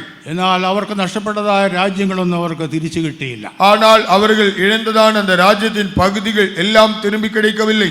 അത് 1901-ാം ലോകമഹായുദ്ധത്തിന്റെ അവസാനത്തിൽ അത് അല്ലൻബി എന്നുള്ളതായ ആ പ്രത്യേക ആൾ മൂലം പലസ്തീൻ മോചിക്കപ്പെട്ടതായിട്ട് നമ്മൾ വായിക്കുകയാണ്. முதலாம் உலக போருக்கு முடிவுக்கு பின்பாக விசேஷமான விதத்திலே இந்த பலஸ்தீன் அது விடுதலையாக்கப்பட்டதை காண முடியும். എന്നാൽ പിന്നീട് അത് രണ്ടായിട്ട് വിഭാഗിക്കപ്പെട്ടതായിട്ട് ദൈവവചനത്തിൽ നമ്മൾ. ஆனால் பிற்காலத்தில் அது இரண்டாக பிரிக்கப்பட்டது. അത് പലസ്തീനും ഇസ്രായേലും തിരിഞ്ഞതായിട്ട് നമ്മൾ ഇപ്പോൾ അറിയുകയാണ്. പലസ്തീൻ ഇസ്രായേൽ എന്നും രണ്ട് രാജ്യങ്ങളാக മാറ്റപ്പെട്ടു. അത് ബ്രിട്ടീഷുകാർ അത് രണ്ടായിട്ട് തിരിച്ചിട്ട് അവരവരുടെ സ്ഥലത്തേക്ക് പോയി. ബ്രിട്ടീഷുകാരകൾ அதை இரண்டாக பிளந்து அவர்கள் தங்கள் ஊருக்கு போனார்கள். അതിന്റെ യുദ്ധമാണ് ഇപ്പോൾ നടക്കുന്നുള്ള കാര്യം കൂടി ഓർപ്പിക്കുക.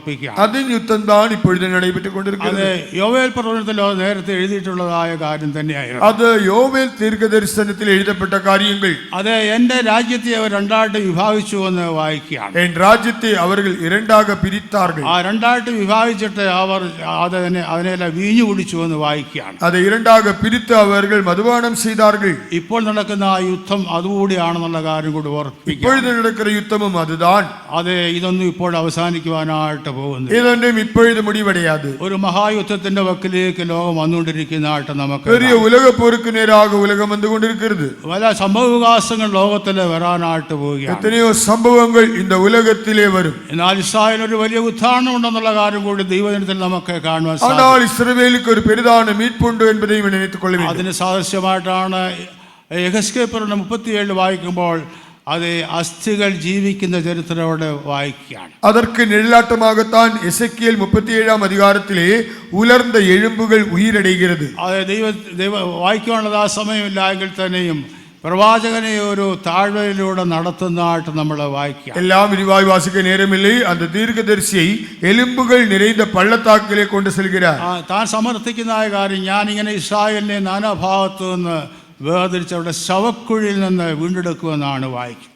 நான் இஸ்ரவேலை எல்லா இடத்திலிருந்து திருப்பி கொண்டு வந்து அவர்கள் பிரேத கல்லறையிலிருந்து வெளியே கொண்டு வருவேன். പ്രവാചകനെ ഒരു പ്രത്യേകമായ അസ്ഥി നിറഞ്ഞതായ താഴ്വരയിലൂടെ നടത്തുന്ന ഒരു സംഭവം നമുക്ക് അവിടെ കാണുവാൻ സാധിക്കും. எலும்புகள் நிறைந்த பள்ளத்தாக்கிலே இந்த தீர்க்கதரிசியை கொண்டு செல்வதாய் காணலாம். വായിക്കാമോ? கர்த்தருடைய கை என்மேல் அமர்ந்து கர்த்தர் என்னை ஆவிக்குள்ளாக்கி வெளியே கொண்டு போய் எலும்புகள் நிறைந்த ஒரு பள்ளத்தாக்கின் நடுவில் நிறுத்தி.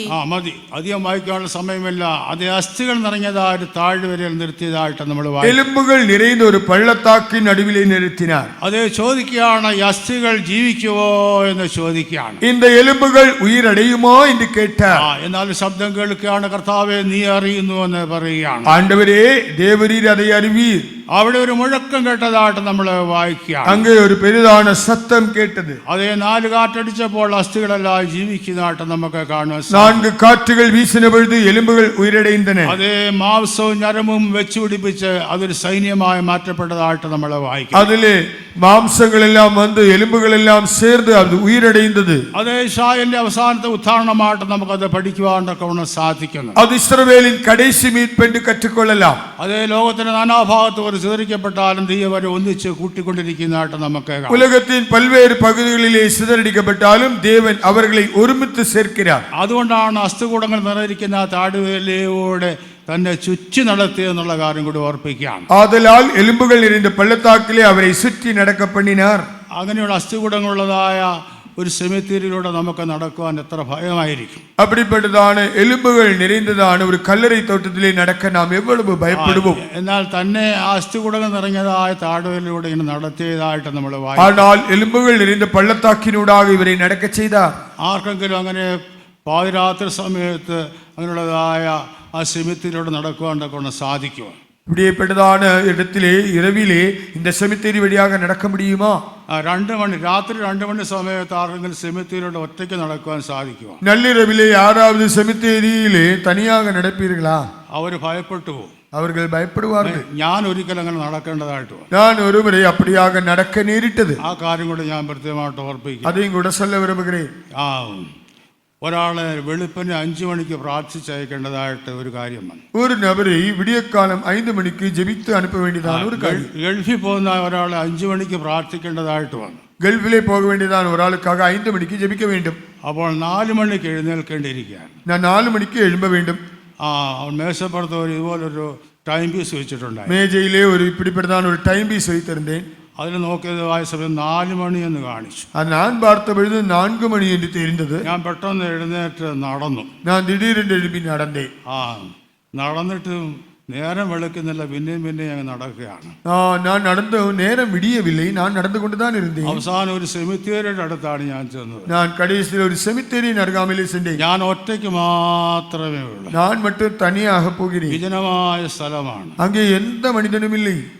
ഒരു മനുഷ്യരെയും കാണുന്നില്ല. ஒரு மனிதனையும் காணவில்லை. ഒരു റീത്ത് പള്ളിയുടെ ഒരു വലിയ സെമിത്തേരി ആയിരുന്നു. ஒரு ரீத்து பள்ளியின் ஒரு பெரிதான கல்லறை. അത് ഞാൻ ഇങ്ങനെ മുൻപോട്ട് പോവുകയാണ്. நான் அந்த வழியாக நடந்து போனேன். അത് ഞാൻ പണ്ട് കേട്ടിട്ടുണ്ട്, ഭൂതവും പ്രേതവും ഒക്കെ ഇറങ്ങി വരുന്ന സ്ഥലമാണെന്ന് കേട്ടു. பேய் பிசாசுகள் இறங்கி வரும் இடம் என்று நான் முந்தி கேட்டிருக்கிறேன். ഞാൻ ഏതായാലും ഇവിടെ വന്ന് പെട്ടുപോയി, ഇനി ധൈര്യപ്പെടുക എന്നുള്ളതായിരുന്നു എൻ്റെ ഉദ്ദേശം. எப்படியோ வந்து சிக்கிவிட்டேன், இனி தைரியம் அடைந்தால் தானே உண்டு. എന്നാൽ ഞാൻ പോക്കറ്റിൽ കിടന്ന വാച്ച് എടുത്ത് നോക്കിയപ്പോൾ 2 മണി ആയിട്ടുള്ളൂ. நான் என் പോക്കറ്റിലെ കൈ പോട്ട് பார்த்த பொழுது വാച്ചിലെ 2 മണി தான். ഞാൻ ഫെയ്ത്തോവ് കണ്ടതായ വാച്ച് ടൈം പീസ് എന്നെ ചതിച്ചു.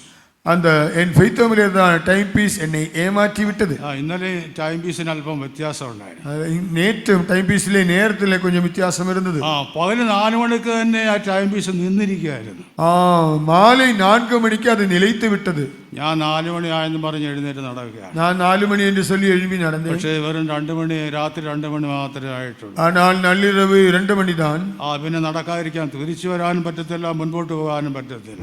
திரும்பி வரவும் முடியாது, முன்னே போகவும் முடியாது. എങ്കിലും ഞാൻ എന്നെ തന്നെ അങ്ങ് ധൈര്യപ്പെടുത്തി. நான் என்னையே பலப்படுத்தினேன். വരുന്നിടത്ത് വെച്ച് കാണുക, എന്ത് നേരിട്ടാലും നേരിടുക എന്നുള്ളതാണ്. என்ன வந்தாலும் நான் அதை எதிர்கொண்டுதானே ஆக வேண்டும். ഞാൻ പട്ടാളക്കാരുടെ കൂട്ട് കാല് താഴെ ചവിട്ടി ആടെ എന്നിട്ടാന്ന് പറഞ്ഞ് ഞാൻ മുൻപോട്ട് നടന്നു. நான் பட்டாளக்காரை போல கால்களை கீழே ஓங்கி மிதித்துக் கொண்டு யார் என்று சொல்லி போனேன். ഏതെങ്കിലും ഒരു പ്രേതം വരുവാണെങ്കിൽ നേരിടാനുള്ള ധൈര്യത്തോടെ ഞാൻ അങ്ങനെ മുൻപോട്ട്. ஏதாவது ஒரு பிசாசு வந்தால் சந்திக்கலாம் என்று சொல்லி தைரியமாய் போனேன். അപ്പൊ പെട്ടെന്നൊരു പട്ടി എടുത്ത് കുറുക്കിയാടി. திடீரென்று ஒரு நாய் எனக்கு குறுக்க வந்தது. എന്റെ ശബ്ദം കേട്ടുകൊണ്ട് ആ നായ ഏതോ ഭക്ഷിച്ചുകൊണ്ടിരിക്കുകയായിരുന്നു. என்னுடைய சத்தத்தை கேட்ட பொழுது நாய் எதையோ கடித்துக் கொண்டிருந்தது. പട്ടി വിചാരിച്ചില്ല ഈ പാതിരാത്രിക്ക് ആരും ഇതിലെ കൂടെ നടക്കുമെന്ന്. அந்த நாய் நினைக்கவில்லை இந்த நள்ளிரவிலே யாராவது இங்கே நடப்பார்கள் என்று. ആ പട്ടി പേടിച്ച് ചാടിപ്പോയി. நாயும் பயந்தது, நானும் பயந்தேன். പിന്നെയും മുൻപോട്ട് പോയതായ സമയത്ത് 2 പേര് വഴിയിലിരിക്കുന്നതായിട്ട് കാണും. நான் முன்னே போன பொழுது 2 பேர்கள் வழியிலே இருந்தார்கள். അങ്ങനെയൊക്കെ കേട്ടിട്ടുണ്ട്. நான் இப்படியாக கேட்டிருக்கிறேன். ഇതുപോലെ റോഡൊന്നും ഇല്ലായിരുന്നു. இதைப்பால் பெரிய ரோடு இல்லை. ഞാൻ ദൂരെ നിന്ന് ആരടാ എന്നടാ എന്നൊക്കെ ഞാൻ പറഞ്ഞു. நான் தூரம் இருந்து யார் என்ன என்று கேட்டேன். ശബ്ദം കേട്ടെങ്കിൽ എഴുന്നേറ്റ് ഓടട്ടെന്ന് വിചാരിച്ചു. என்னுடைய சத்தத்தை கேட்டாது அவர்கள் எழும்பி ஓடட்டும் என்று நினைத்தேன். അവരങ്ങനെ എഴുന്നേറ്റ് ഓടുന്ന പുള്ളികളൊന്നുമല്ല. ஆனால் அவர்கள் அப்படி எழும்பி ஓடுகிற ஆட்கள் அல்ல. അടുത്ത് ചെന്ന് നോക്കുമ്പോൾ 2 പാറക്കല്ലായിരുന്നു.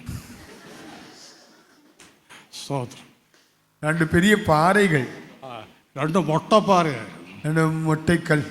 ദൂരെ നിന്ന് നോക്കാൻ 2 മൊട്ടത്തലയന്മാർ ഒന്നിച്ചിരിക്കുന്ന പോലെ. தூരെ இருந்து பார்த்தபொழுது 2 மொட்டை தலையர்கள் இருந்ததை போல இருந்தது. ശരി, അങ്ങനെ ഞാൻ സെമിത്തേരിലൂടെ നടന്ന ഒരുപാട് കാര്യമുണ്ട്, എല്ലാം പറയാനുള്ളതായ സമയമില്ല. இப்படியாக செமித்தேரி வழியாக நடந்த சில அனுபவங்கள் உண்டு, எல்லாம் சொல்ல நேரமில்லை. ശരി, ആർക്കെങ്കിലും ഇങ്ങനെ 2 മണി സമയത്ത് സെമിത്തേരിലൂടെ നടക്കാൻ ധൈര്യമുള്ളവർ ഒന്ന് കൈ ഉയർത്താവോ? 2 மணிக்கு செமித்தேரி வழியாக நடக்க தைரியம் உள்ளவர்கள் கொஞ்சம் கரங்களை உயர்த்தலாமா? ശരി, നടന്ന് ഉണ്ട് ഇല്ലേ? ശരി, സാധാരണ ആളുകൾ നടക്കത്തില്ല.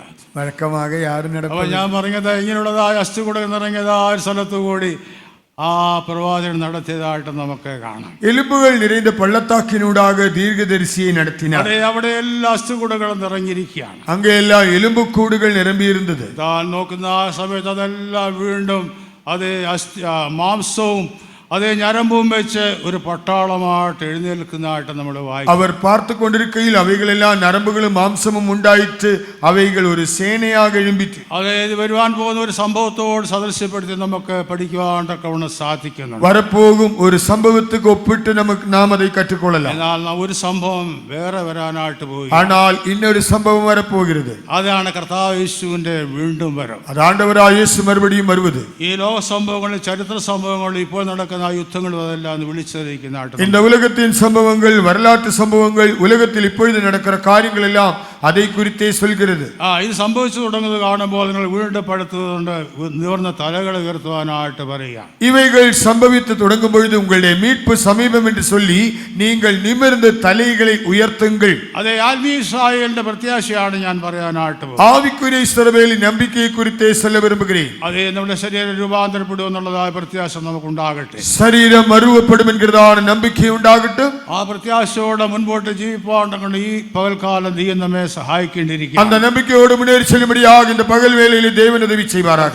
കാഹളധ്വനിയോടെ വെളിപ്പെടുന്ന സമയത്ത് ആ സംഭവം നടക്കാനായിട്ട് പോകും. எக்கால சத்தத்தோடு இயேசு வெளிப்படும் பொழுது இந்த சம்பவங்கள் நடக்கும்.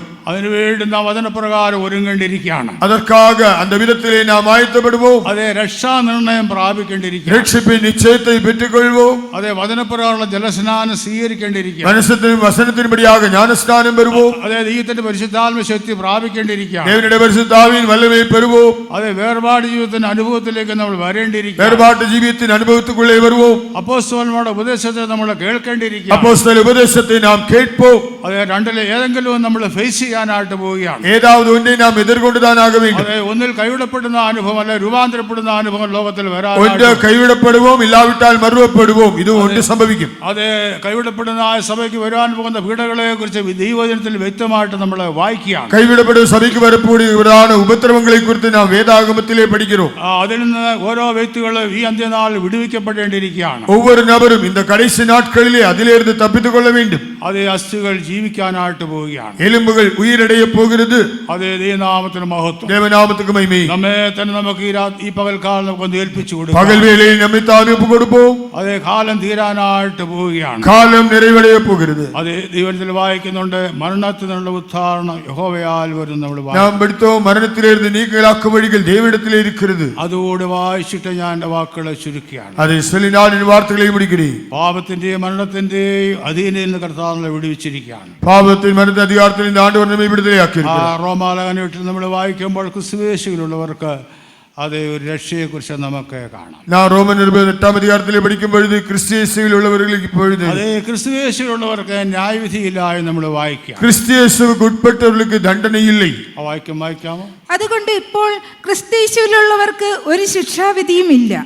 ആ ജീവൻ ആ ജീവന്റെ ആത്മാവിന്റെ പ്രമാണം എനിക്ക് പാപത്തിന്റെയും മരണത്തിന്റെയും പ്രമാണത്തിൽ നിന്ന് ക്രിസ്തീശുവിൽ സ്വാതന്ത്ര്യം വരുത്തിയിരിക്കുന്നു. പാപത്തിന്റെയും മരണത്തിന്റെയും പ്രമാണത്തിൽ നിന്ന് കർത്താവ് നമ്മളെ സ്വാതന്ത്ര്യം വരുത്തിയിരിക്കുകയാണ്. ஆண்டவர் நமக்கு பாவம் மரணம் என்பவைகளின் பிரமாணத்திலே இருந்து விடுதலை தந்திருக்கிறார். ആ ന്യായപ്രമാണത്തിന്റെ മനുഷ്യനെ നിത്യമായ മരണത്തിൽ നിന്ന് വിടുവിക്കുവാണ്ടൊക്കെ സാധിക്കില്ല. நியாய பிரமாணத்தினாலே மனிதனை நித்திய மரணத்திலே இருந்து விடுதலையாக்க முடியாது. അത് ഇപ്പോൾ നമ്മൾ വായിച്ചിട്ടുണ്ട്. ക്രിസ്തുയേശുവുള്ളതായ രക്ഷ പാപത്തിന്റെയും മരണത്തിന്റെ അധീനതയിൽ നിന്ന് കർത്താവിനെ വിടുവിച്ചതായിട്ട് നമ്മൾ വായിക്കുക. கிறிஸ்தியேசு அருளும் ரட்சிப்பினாலே நாம் பாவம் மரணம் என்பவைகளின் பிரமாணத்திலே இருந்து விடுதலையாகிறோம். ആ രക്ഷയിലാണ് നമ്മൾ ഇപ്പോൾ നിൽക്കുന്നത്. அந்த രക്ഷയിலே நாம் இப்பொழுது ജീവിക്കുന്നത്. അതെ, ന്യായപ്രമാണം താൽക്കാലികമായ ചില പ്രമാണങ്ങളായിരുന്നു നമുക്ക് കാണാം. நியாயப்பிரமாணம் தற்காலிகமான சில பிரமாணங்கள். അതേ, ക്രിസ്തുയേശുള്ളവർക്ക് ന്യായവിധിയില്ല എന്ന് നമ്മൾ വായിക്കുകയാണ്. கிறிஸ்தியேசுவுக்கு உள்ளவர்களுக்கு ஆக்கினை தீர்ப்பில்லை.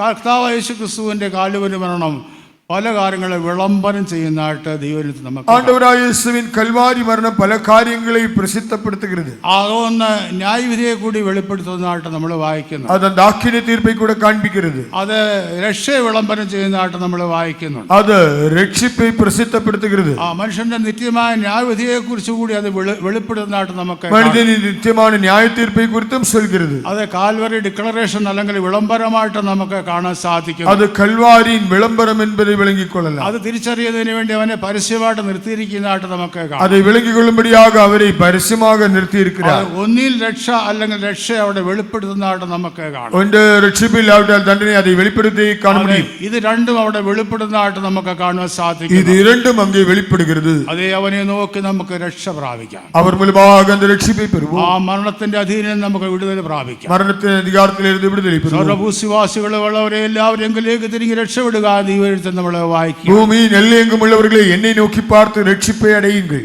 അതേ, അഗ്നിസർപ്പത്താൽ മരിച്ചതായ ഓരോ വ്യക്തികളെയും അങ്ങനെ നോക്കുന്നതായിട്ട് നമുക്ക് കാണാൻ സാധിക്കും. அக்கினி சர்ப்பத்தின் கடியேற்றவர்கள் எல்லாம் அதை நோக்கி பார்ப்பதை காணலாம்.